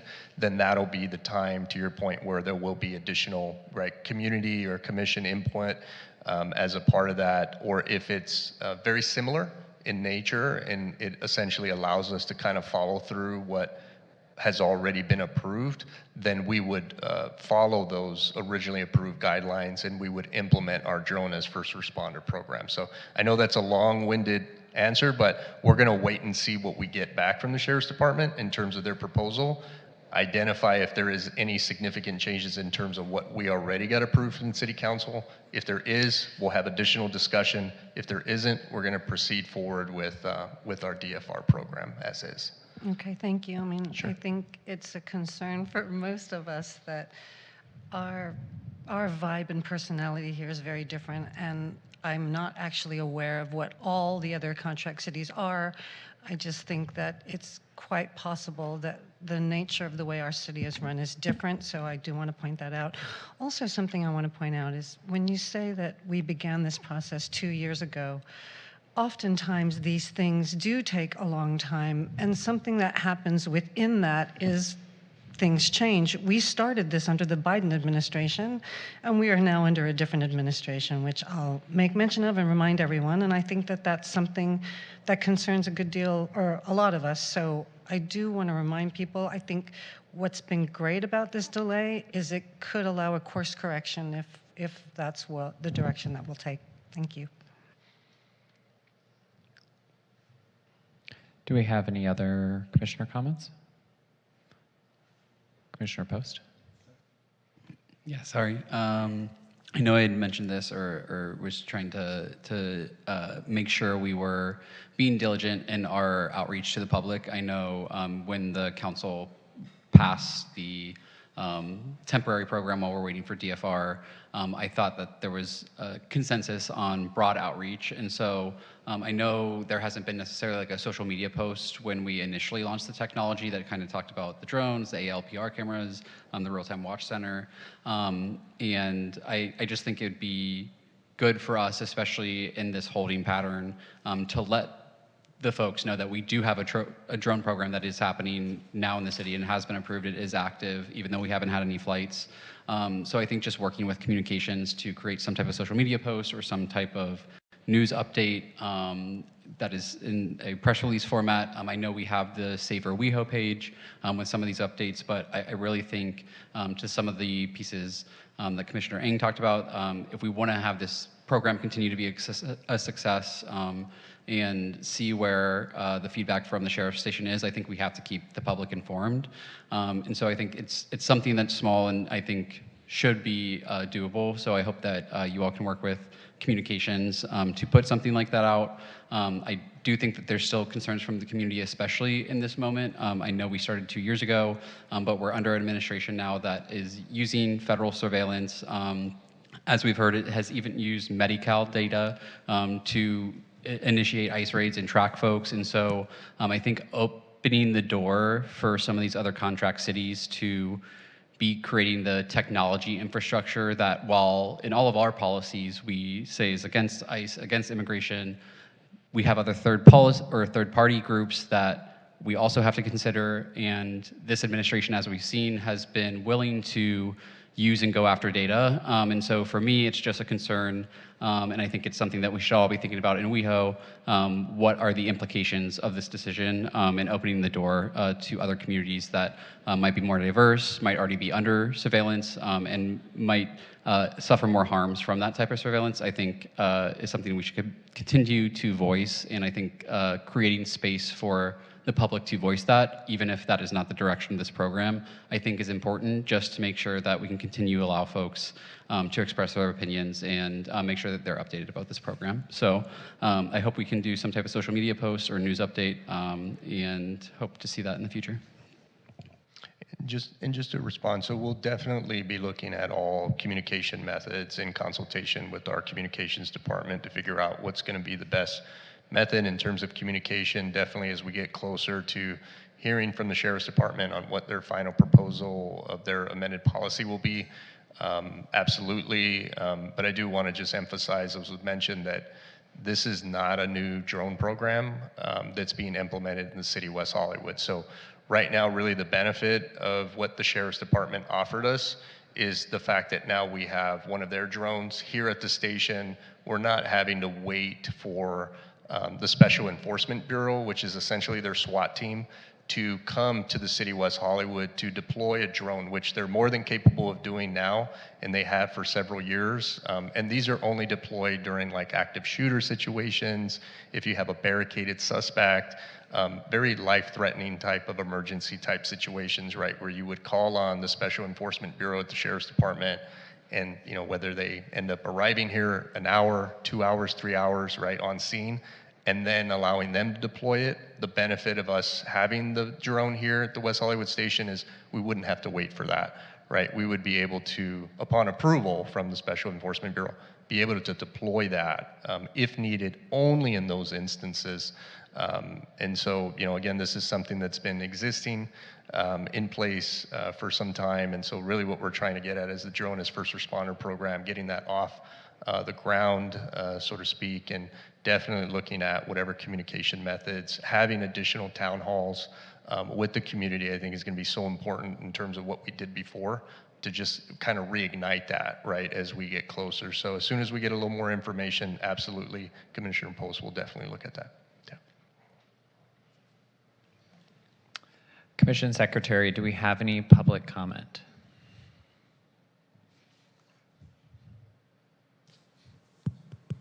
We have no public comment on this item. Thank you. Sergeant Duran, Lieutenant Turner, one more time, I thank you for your time this evening and appreciate it.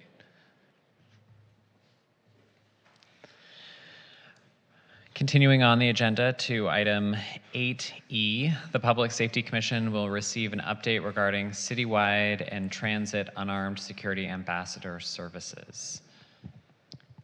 Good evening, Vice Chair and members of the Commission.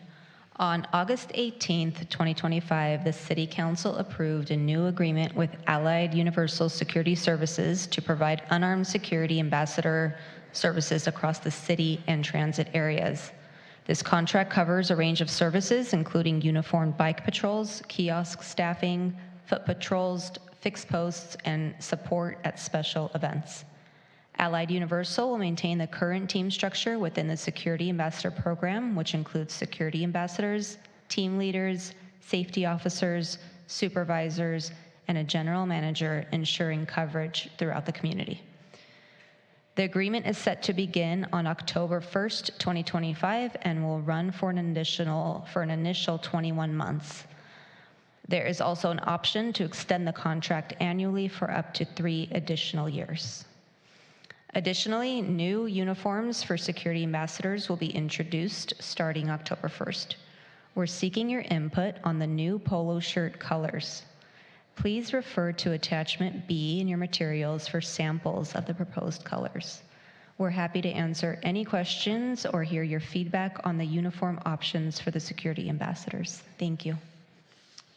Thank you. Do any commissioners have any comments?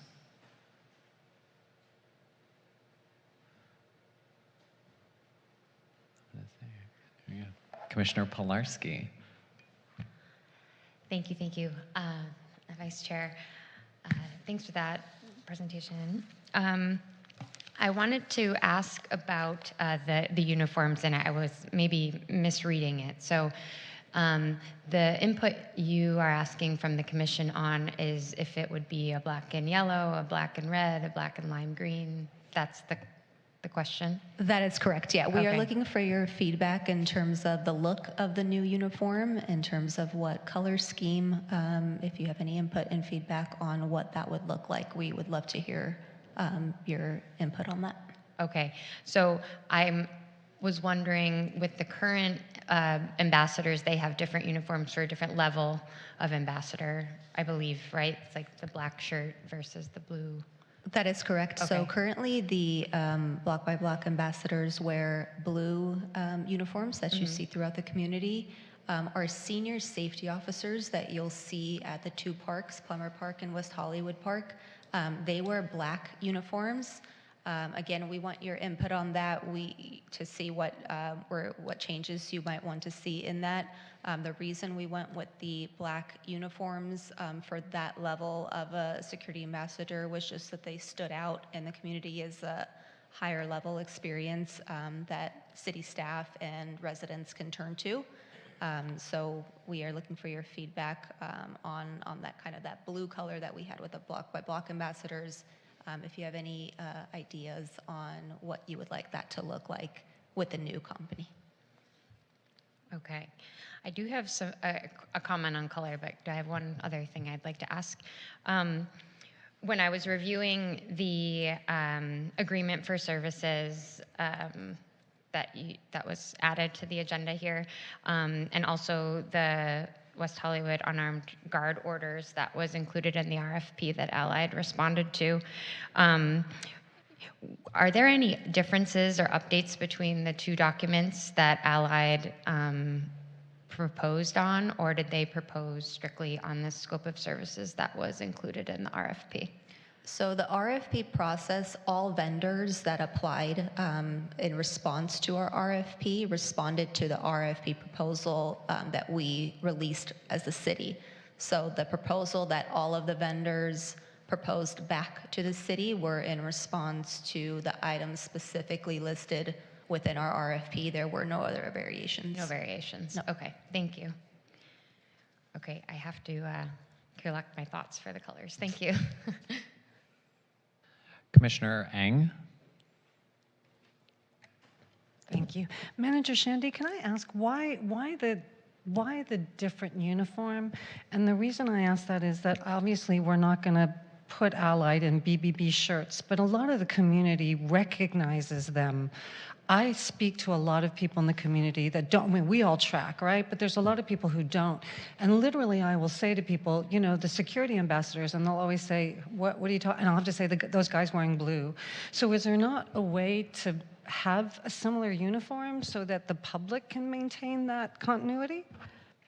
Again, we are open to your feedback tonight on that topic. I think the idea of having a new company come in, especially after, you know, almost over a decade and a half of the existing vendor, was just kind of a rebrand for the city, and it's just kind of a way to bring in, just kind of alerting the community. It's kind of a change. It just makes people kind of relook again and kind of look at things differently. But again, tonight's item is just to hear to hear your feedback on that item.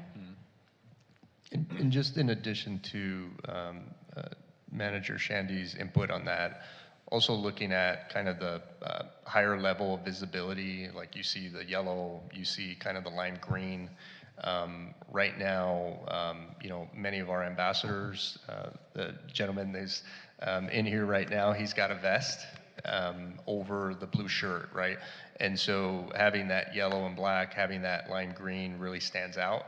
I know we provided some additional colors as well, but I will tell you, just from a public safety perspective, we're looking at more of that higher visibility for folks, in addition to what Manager Shandy had mentioned. And so we were leaning more towards the green and the yellow color schemes, you know, as opposed to the others. Again, just to be able to really identify seeing the ambassadors out and about. Not that you can't see the blue, but you definitely can see the yellow and the lime green a lot more, even in the evening hours, right? Without them having to wear additional vests, et cetera. So. Well, I will actually go ahead and respond to that with some comments and feedback, and maybe that'll kickstart some other thoughts and feedback on here as well. I definitely agree with and understand the goal with the high visibility. I think what Commissioner Eng has said also rings very true to me, is that, we've gotten used to the blue, so I'm also always looking for the blue. And in general, block by block has sort of really set the tone and set our expectations for, what we expect and how the community interprets our security ambassador program and what they look like. So I think that that's both physically and in terms of their behavior as well, in a positive way, of course. So I think that's something to consider. Aside from that, my personal opinions definitely sway away from the gray and black option for the visibility aspect. But I actually don't like the yellow and black or lime green and black ones. It doesn't read to me as security ambassador so much as I know that people that are riding bikes, for instance, or just in general need high visibility that aren't necessarily related to security, that don't necessarily scream to me security ambassador, right? So I actually, of the 4 options, I really like the red more, but my first option would be maintaining the blue if possible, or something similar to that. And then other than that, the red option of the 4, followed by the other 2. But Commissioner Eng, were you finished? I think you were. Commissioner Post. Yeah, I would, thank you, Vice Chair, agree with the wanting to keep continuity in the blue. If we do have to change for any reason, I know you dislike the yellow, but as a colorblind person as well, the yellow does stand out to me. I think it's just something that you immediately recognize. It's safety, like of all colors. I also just like the brightness of yellow, so I'll leave it at that. But I did have another question outside of color. I did just want to confirm there is a retention or rehiring policy that is happening for our current block by block security ambassadors that, and they will have an opportunity to join the same group that is operating. Is that correct? Thank you for your question. Yes, so currently Allied Universal has set up a separate forum than the public community for current block by block employees to be able to apply for employment with Allied Universal.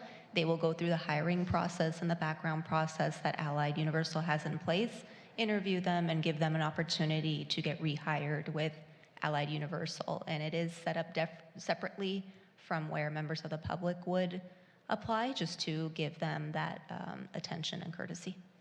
Thank you. Commissioner Nickel. Thank you, Vice Chair. I actually sort of lean the same way about the continuity. The people are used to it. If we are to make a change, I understand the need for visibility. If I remember correctly, the vests were actually added for visibility, for that reason. So the lime green is the most visible. The red is nice. I mean, being a Star Trek nerd, I immediately thought Starfleet when I saw that one. But Aries made a very important comment in public comment. I think it's really vital that this new company, that we have a community meeting in Plummer Park where people can come and invite them to come and meet the new operation and what's going on, and just to further educate them, because people still don't know what block by block does, which is amazing, but they don't. So that it would serve 2 purposes. I wanted to know how many safety officers with a law enforcement background we'll have with the new company. We currently have 5 senior safety officers employed that cover shifts at all hours of operation at Plummer Park and West Hollywood Park, and our goal is to maintain the level of staffing and services to the community as we transition to the new vendors. So we will be looking at maintaining that staffing level. Got it. And reading through the agenda, there was a statement that said that they'll be able to complete citizens' arrests when needed. Is that a change from the block by block? No, so currently, everything, that's the same process right now that the block by block ambassadors have in place. So if there was an incident somewhere in the community that a block by block ambassador were to witness and needed to call the sheriff's department in response, that would be considered a citizen's arrest because they were the witness to what occurred. And so that level of commitment to the community will continue with the new vendor. Got it. And I also just wanted to mention that whenever I talk to deputies, one of the things that they always really said that the block by block ambassadors were very good at is reporting. That they were trained to observe and report much better than just citizens. So I hope that that would continue, that our new guys would be able to do that as well. Yeah, absolutely. Great. And last thing, when everything is ready, I would love to do a walk along with the new company. Yeah, thank you. And I just have a point of clarification as well. I know that you included in this item, there is included the service agreement with Allied Universal, but what you had mentioned is that you were just seeking feedback on uniforms. I have some questions that aren't related to the uniforms that are similar to my fellow commissioners, just related to some of the continuity of service specifically. Is that okay for us to ask these questions now, or is there going to be another forum for us to ask? Yeah, those you could kinds of definitely items? ask any questions. The service agreement, the contract was approved by City Council when we took that item. But yeah, any questions that you have related to the topic, we'd be happy to answer. Excellent, thank you. Commissioner Hallman. Thank you, Vice Chair. I think if we're going to make a switch to a new company, then I think we need to rebrand. There's obviously the yellow and black. The other option that says lime green is actually chartreuse, but you know, I would go with the chartreuse or the yellow and black. You want something that's going to stand out when people are seeking services, when they may be panicked or frantic or hurried. These two colors definitely stand out and are more visible. But I think we need to stay away from the blue. We should completely move away from the block by block color and completely rebrand this entity. And that's just my fashion opinion. Thank you. Commissioner Eng?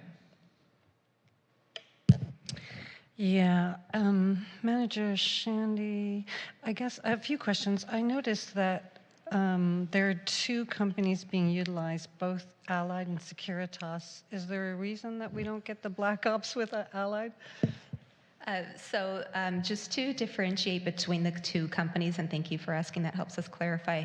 Allied Universal Security Services has been contracted with the city to take over the unarmed security guard services within the community. Securitas is going to be the company that we are currently negotiating with contracts with to start the community services officer program. So that is the position that is going to be working hand in hand with our sheriff's department and responding to non-emergent 911 calls in the community. So it'll be two completely different roles that do not intersect.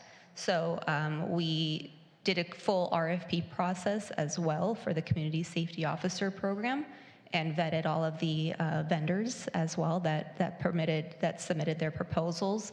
So Securitas right now is a negotiation for the community safety officer program, and then Allied Universal was contracted for the unarmed security guard services program.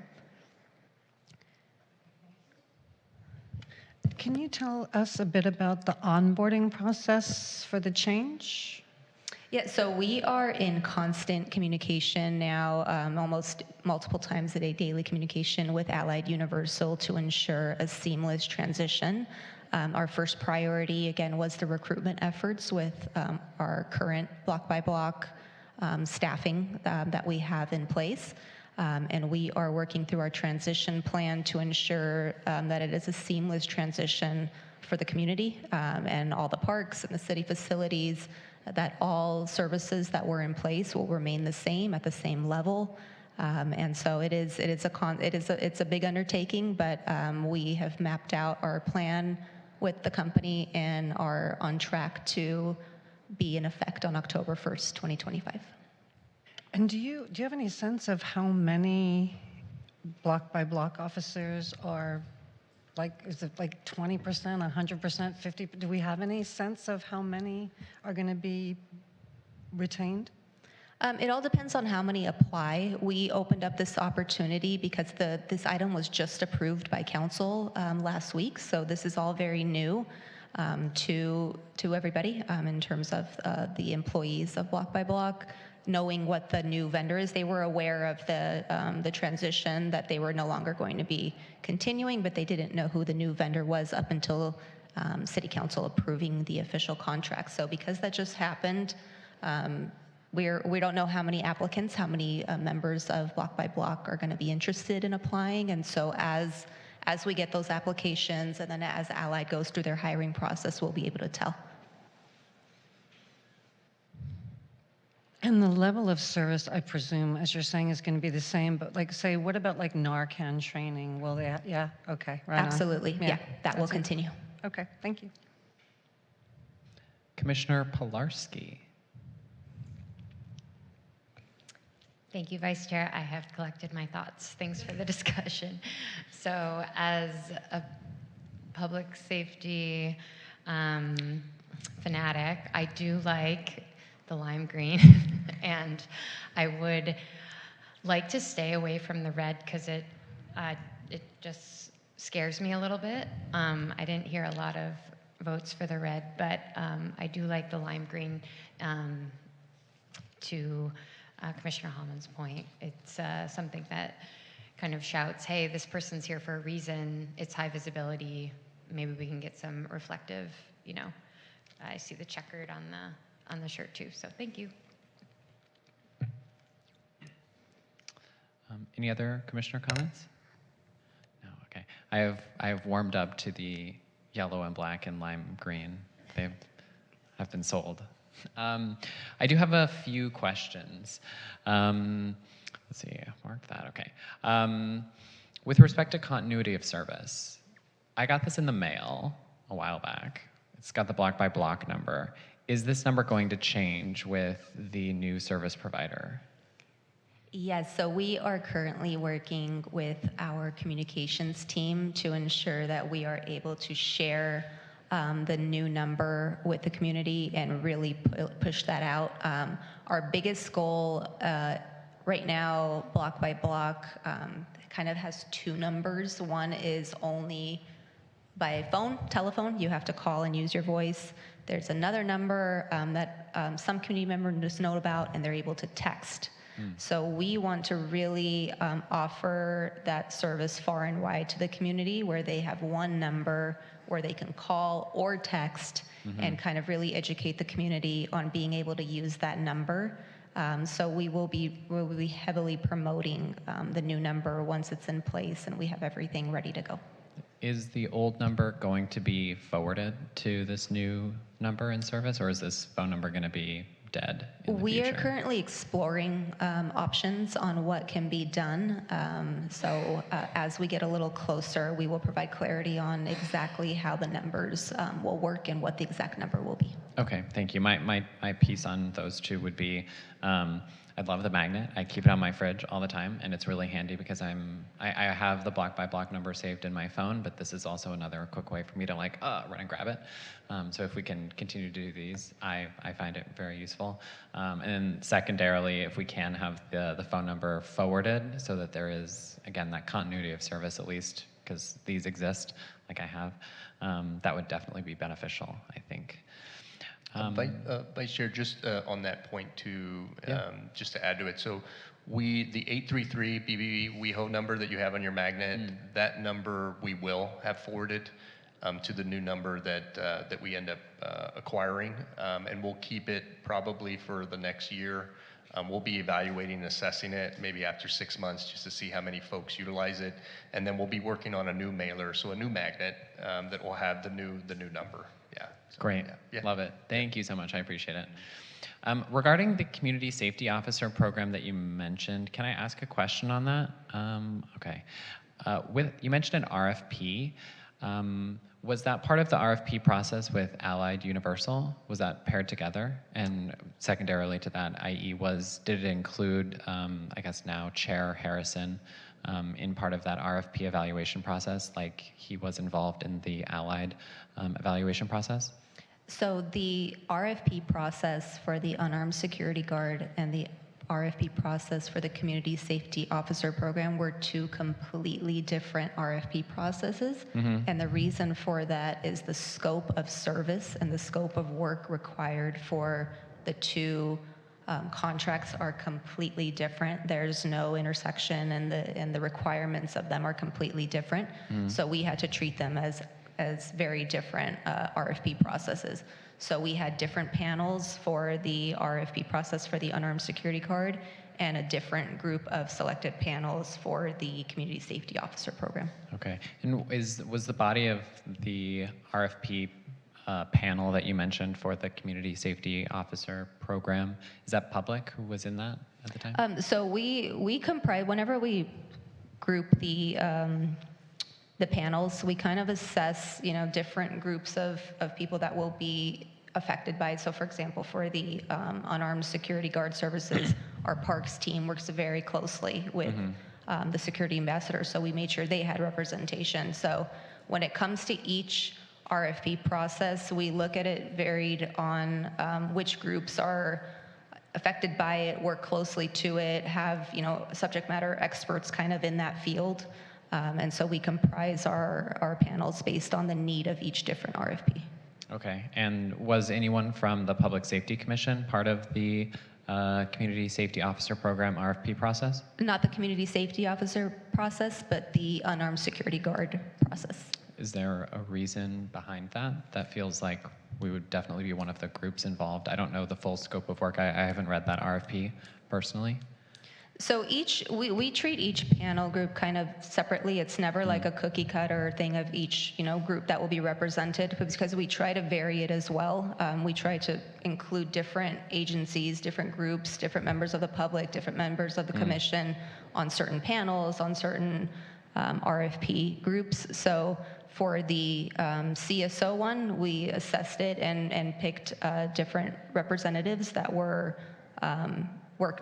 will be working with the CSO program, and it is a new program. So we kind of assessed it based on the needs of that specific program. Okay, thank you. Any other comments? No, okay.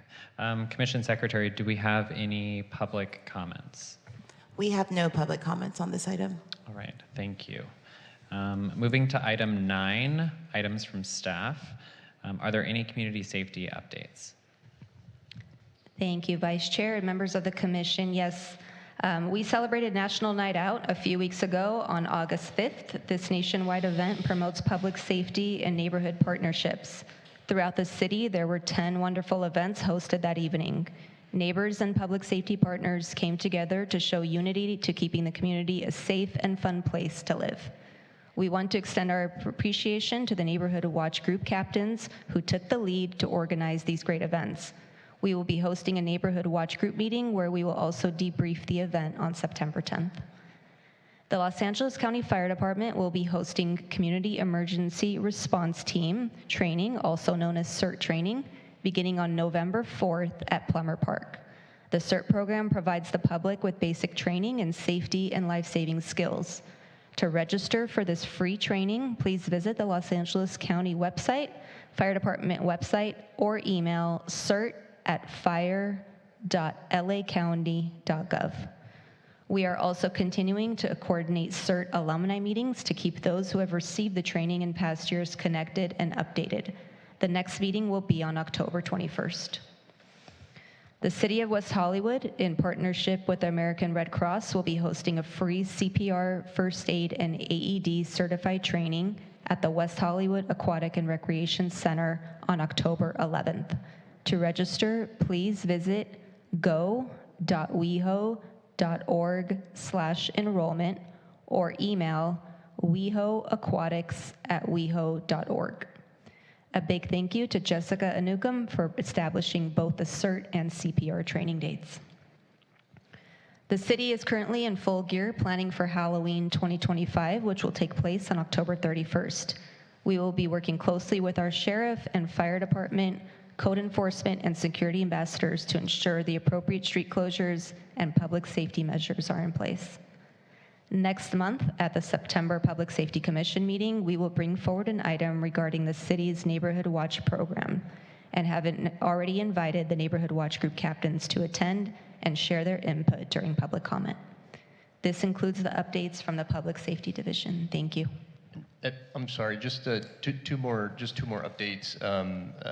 I did want to make mention, because it has been discussed in the past, and I know community members do ask. We did have a vacant property that we had been working on the northwest corner of Fairfax and Fountain Avenue. It's been a long-standing code enforcement matter.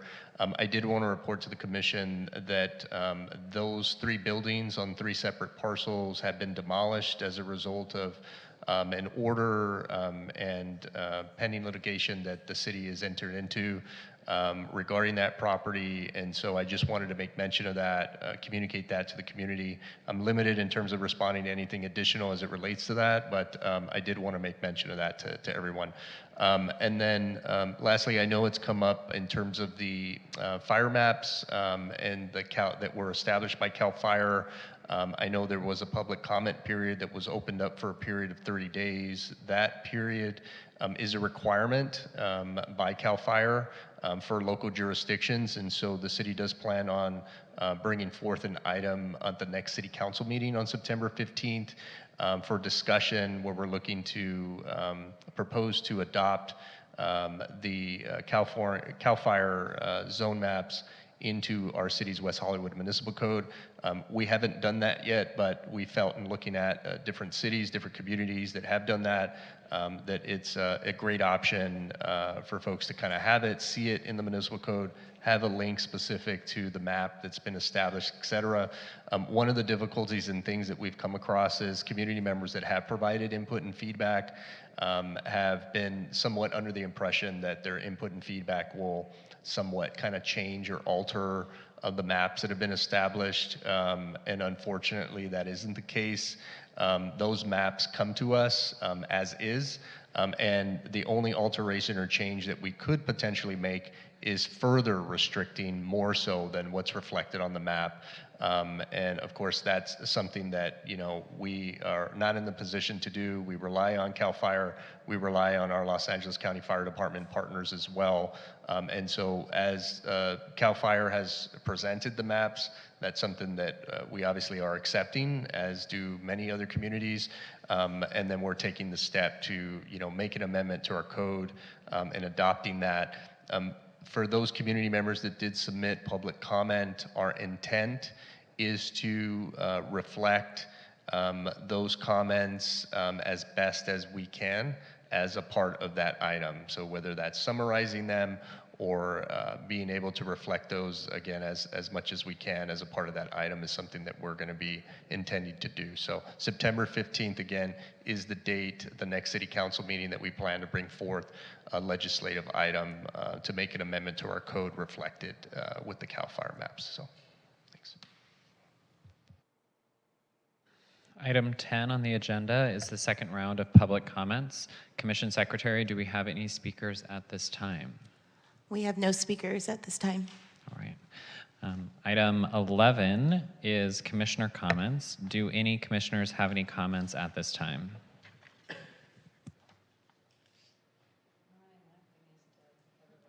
That's okay.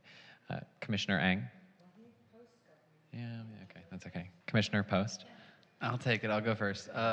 Some specifically from the items from staff. I know we had the community safety update and appreciated that recap.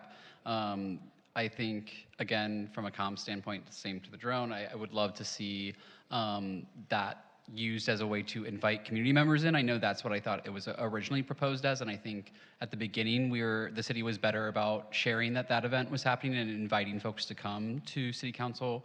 So I just think, I know that's a biannual event. I think we can hopefully get some type of social media out ahead of the next community safety to be more inviting folks in. Also related, council also approved the human services providers, which I know had come to our commission previously. I did also want to just shout out and thank Councilmember Meister for including the notification of emergencies in those social services contract. I know that was something that we spoke about coming out of the fires earlier this year, of just making sure, especially our most vulnerable folks, are informed. And so I think it's really important to make sure that we're having those notifications available. As it relates to those, I know part of the human services providers also are leading or in coordination with the human services team to do the multidisciplinary response. And I just wanted to check, it sounded like those meetings for that multidisciplinary response team were already somewhat happening, or starting to happen. Again, similar to just the meetings that even sheriffs already have with Healthcare in Action, is it possible for any commissioners to attend any of those multidisciplinary team meetings? I just think that there'd be good feedback from the community, especially if a select few members could attend, even if not regularly, just for an initial feedback session. So Commissioner Poston, I know I wasn't up at the dais right in the staff table earlier, and so that wouldn't be something that we would be able to invite the commissioners to. We do discuss different types of information that's confidential or personnel related, whether it's community members. And I'll speak first about just deployment and operations. And so when we meet with block by block security staff, when we're meeting with law enforcement, we're discussing different types of situations and issues that are occurring, right? Who's reporting, what occurred, et cetera. And even separate, there's also a lot of information that's not shared with the security ambassador team that's just kept more confidential, more heightened from a law enforcement. And so, certainly always want to have a commissioner present as a part of those types of discussions. But if it's like kind of a walk along or a ride along or something to that extent, absolutely, that's something that we can definitely work through. Similar to the multidisciplinary team, there's information that's shared during those times about clients and persons, and so you have HIPAA and you have other things too from a confidentiality perspective, and so those are really left at the staff level. But again, if there's opportunity as they're doing that joint outreach in the community, we can certainly look at, with discussing with the partners, kind of their level of comfort in terms of doing that. But we can certainly look at that. The multidisciplinary team has not been formalized. There will be an update on September 15th. That's the idea as well, for human services staff to be coming back to the city council with an update on kind of that 90-day when they were planning on returning and giving an update on next steps. But we are doing what was shared at the last council meeting was that Sheriff's Department, Community Safety, and Human Services Department staff, along with the social service providers, so Healthcare in Action, Care Team, Ascensia, all of those groups are meeting on a weekly basis. And are doing outreach together at least once a week. And then once a month, we're meeting internally with all of the folks, all of the representatives, and kind of debriefing and whatnot. And so, again, those discussions, there's a lot of information at times in terms of the contacts that are made, where somebody is at in the process, et cetera. And so, but if there's opportunity, certainly we will bring that up and see what we can do and let the commission know about that. So.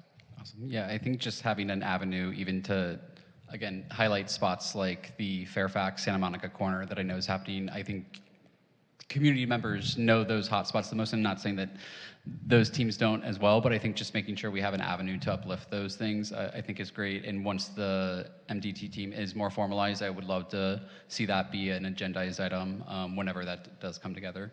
Sure. And I'll leave the rest for later. Commissioner Pilarski? Thank you, Vice Chair. I wanted to start my commissioner comments with the Transportation and Mobility Commission meeting liaison report. So this commission selected liaisons for various other commissions and advisory boards. So I know this one was important in the community, so I just wanted to give a quick report. This meeting was held on Wednesday, August 20th. It was held here in council chambers, and it was also recorded. So my report here, please just go on WehoTV and take a look if you weren't able to attend the meeting. There were 7 public comments at the beginning of the meeting discussing various things like speed limit reductions and other relationships to the Santa Monica design planning process and other new types of transportation in the city. The staff gave a presentation on the Fountain Avenue concept plans. So these plans were also presented on August 19th. It reviewed the first phase, which is the near term, highlighting the various materials for paint, extruded curbs, planters. Second phase is going to be extended curbs, planted trees, additional safety improvements. There was acknowledgement that the current street conditions are dangerous, very frequent crashes. Despite the 30-mile-per-hour speed limit, average speed limit seen is 39 miles per hour, and others have clocked speed limits of 60 miles an hour. West Hollywood section of Fountain has 3 times as many severe and fatal crashes as there are on Fountain Avenue east of La Brea. A few confirmations that were presented. LA County Fire reviewed and approved the plans. City staff met with local fire chief who did not raise any concerns and actually noted that the removal of parking would potentially improve access for emergency vehicles, which we heard earlier tonight. And the Sheriff's Department noted that they provide service on similar type streets citywide with 1 lane of traffic in each direction with no issue. There were 20 speakers on item 10A. The time allotment was reduced from 3 minutes to 2 minutes, so everybody would have a chance to speak. Generally, and I would say just watch the meeting to go through all of those comments. Generally, the Transportation and Mobility Commissioners were in favor of moving forward with this project. Based on, the 50% of the fatalities in the city are coming from one street. The next meeting for the project that was presented is tomorrow, August 26th at 6:30. The Billboard Street study was moved to another meeting. And that is my report.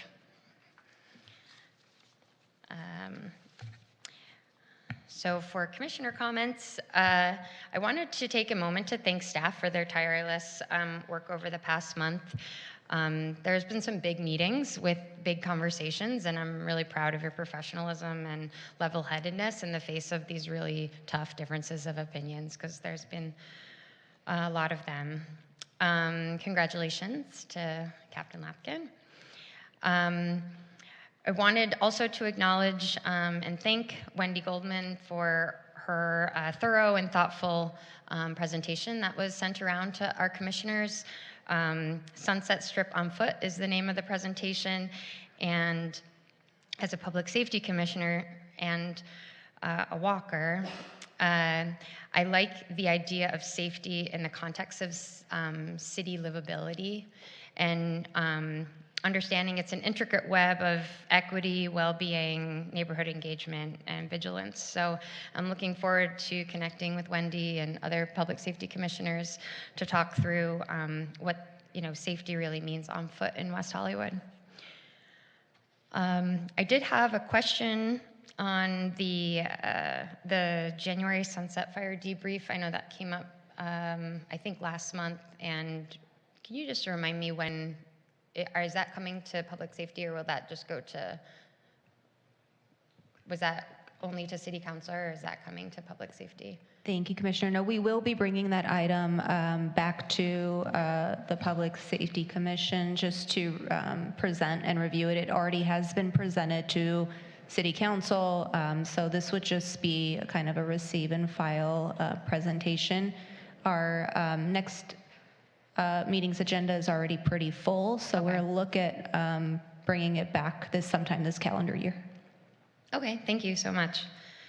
For as far as attendance goes, I did want to commend all of our block captains and neighborhood watches for the fabulous National Night Out on August 5th. Unfortunately, I was only able to make one of them based on previous engagements, but it was beautiful. I love that West Hollywood is able to put these on for our neighborhoods, and I'm grateful for everyone that was involved in planning and organizing with different one with different neighbors and different businesses. This city is all about engagement, and I'm excited to see what we can do next. I also wanted to mention, I think the next month's meeting is the Neighborhood Watch.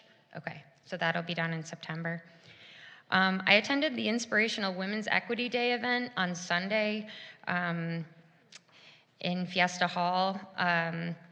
That was a great, women's equity, women's rights community event. If anyone has a chance to connect with the Women's Advisory Board on that event, I would recommend they do so. It was tough to watch the movie that they presented because it was, rah-rah for 2016, but here we are in 2025. But it was a good meeting. So I wanted to just do a couple plugs for upcoming meetings. One is Metro on the Move Riders Program tomorrow, August 26th at 9 a.m. in Plummer Park. The city, in coordination with Metro, will be providing an update to residents on, how to get around with public transportation. I think it'll be a great event. The Public Facilities Commission meeting also tomorrow at rooms 5 and 6 in Plummer Park. Yep. And on Wednesday, the Disability Advisory Board has a meeting at 6 p.m. at Plummer Park in room 5 and 6 as well. And they will be discussing some input with staff, I believe, on public safety tools and topics. Great, thank you. And I think that is all I had. Thanks so much. Thank you. Commissioner Eng? Thank you, Vice Chair. I'm going to start with congratulating Captain Fanny Labkin. Captain Labkin, I've said this and I'm going to say this again. Time and again, I've watched you in chamber, and the outreach that you have done with the community is what has made everyone thrilled about this promotion. What I noticed when you got promoted was that there was not a negative word. Every faction of West Hollywood was celebrating, and it's not very common, so we're all very happy to see you as our captain. And also within that, what I'll do is shout out all of our public safety partners and our public safety department. We've had a number of big high-profile events, from Pride to No Kings to NNO. And something actually I said to Director Rivas is that I've been able to navigate without even thinking about my safety, and I'm really grateful for that. Like, it's been an afterthought every time because of the job that you guys are doing, so I want to thank you. And then I'm going to end with a statement about Fountain. And what I want to say is that I'm not going to get into the specifics, but when I first learned of the project, my reaction was, shut the F up, don't do that. And I'd say within a few months, I came around to being a complete supporter of the change.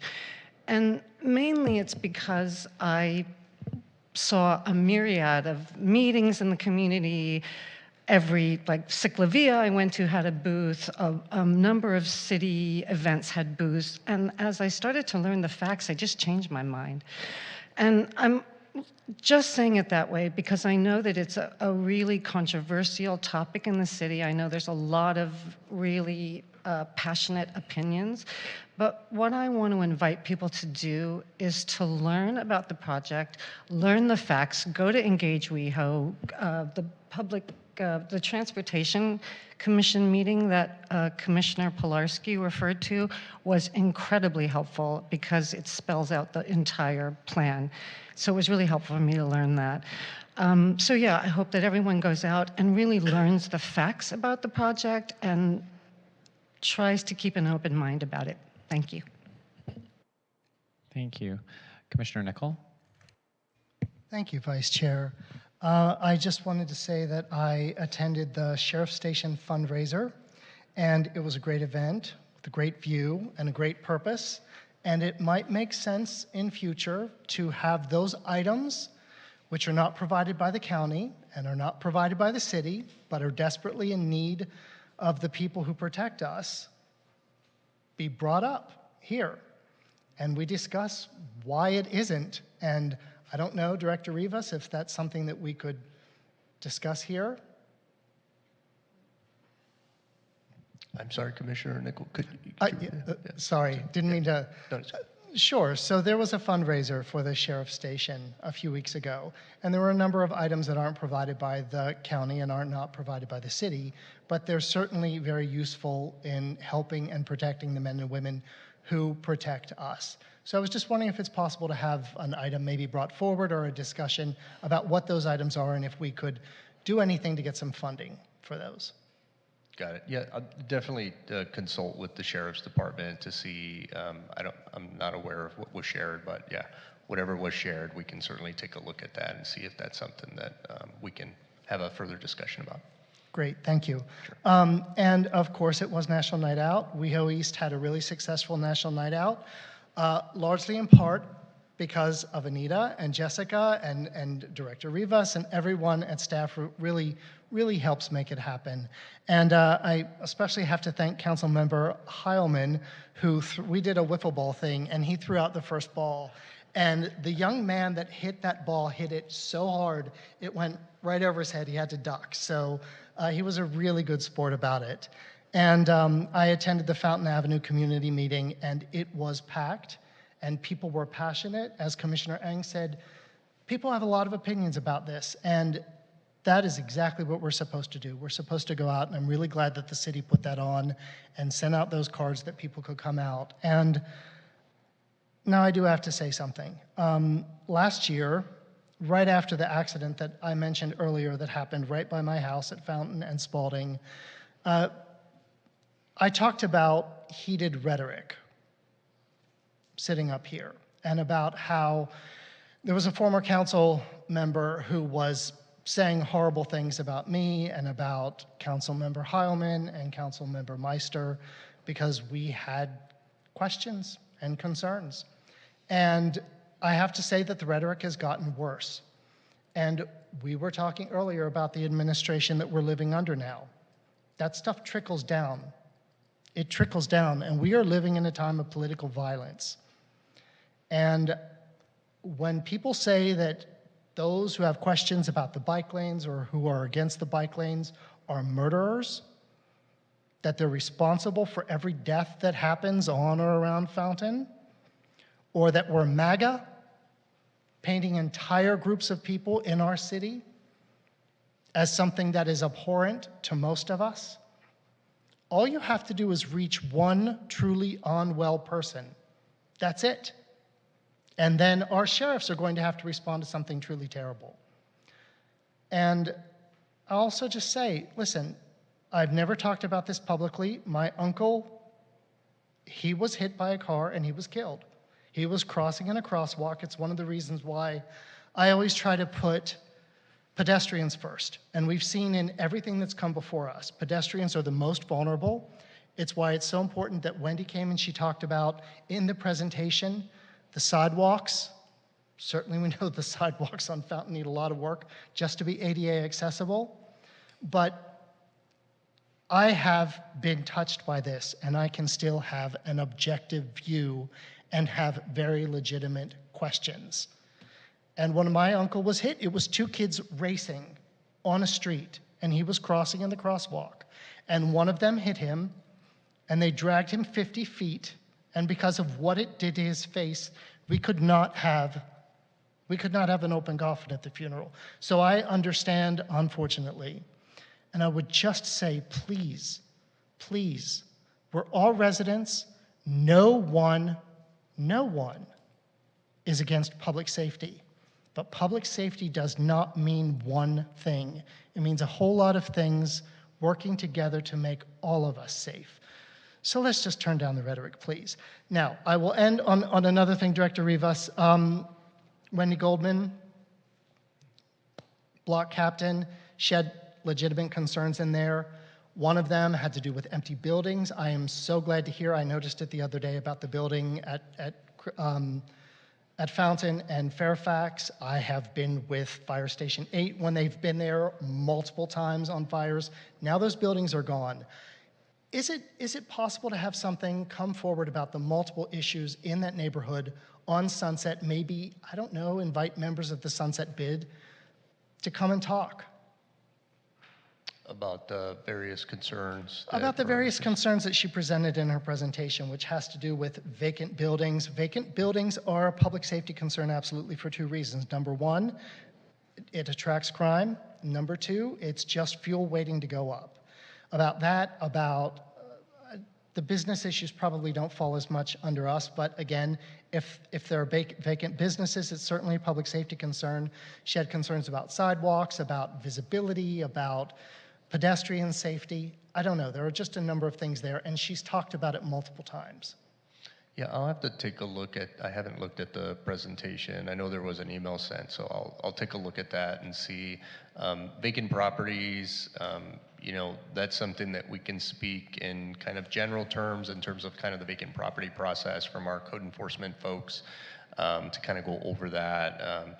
When it starts getting into specifics on locations and properties, you know, we won't discuss any sort of like code enforcement case or action, but again, we can kind of go over what steps, right, can be taken and just kind of overview of the program. I think that'd be helpful. We can certainly look into that. I agree. I think she would probably agree, and I know that her neighbors would as well. So thank you very much. Sure. All right, I will leave it there with a final congratulations again to Captain Lapkin. And the Public Safety Commission will adjourn to the next regularly scheduled meeting on Monday, September 22nd at 6 p.m. right here in Council Chambers.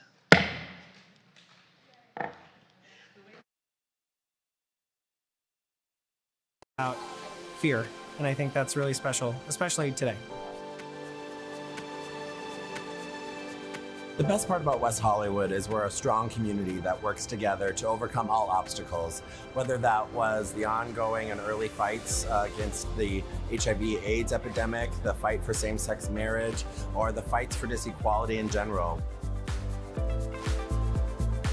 I think all three themes that we're celebrating tonight, community, progress, and pride, really go hand in hand with one another. Like, you can't build progress without having a strong sense of community, and you can't have pride without progress. What's interesting about West Hollywood is that it's not just gay, it remains a coalition of a lot of different people who wanted to have freedoms, certain freedoms, in a progressive place that they could call home. And that hasn't changed at all. Congratulations, West Hollywood, on 40 years of cityhood. Congratulations, West Hollywood, on 40 years of cityhood. Congratulations, West Hollywood, on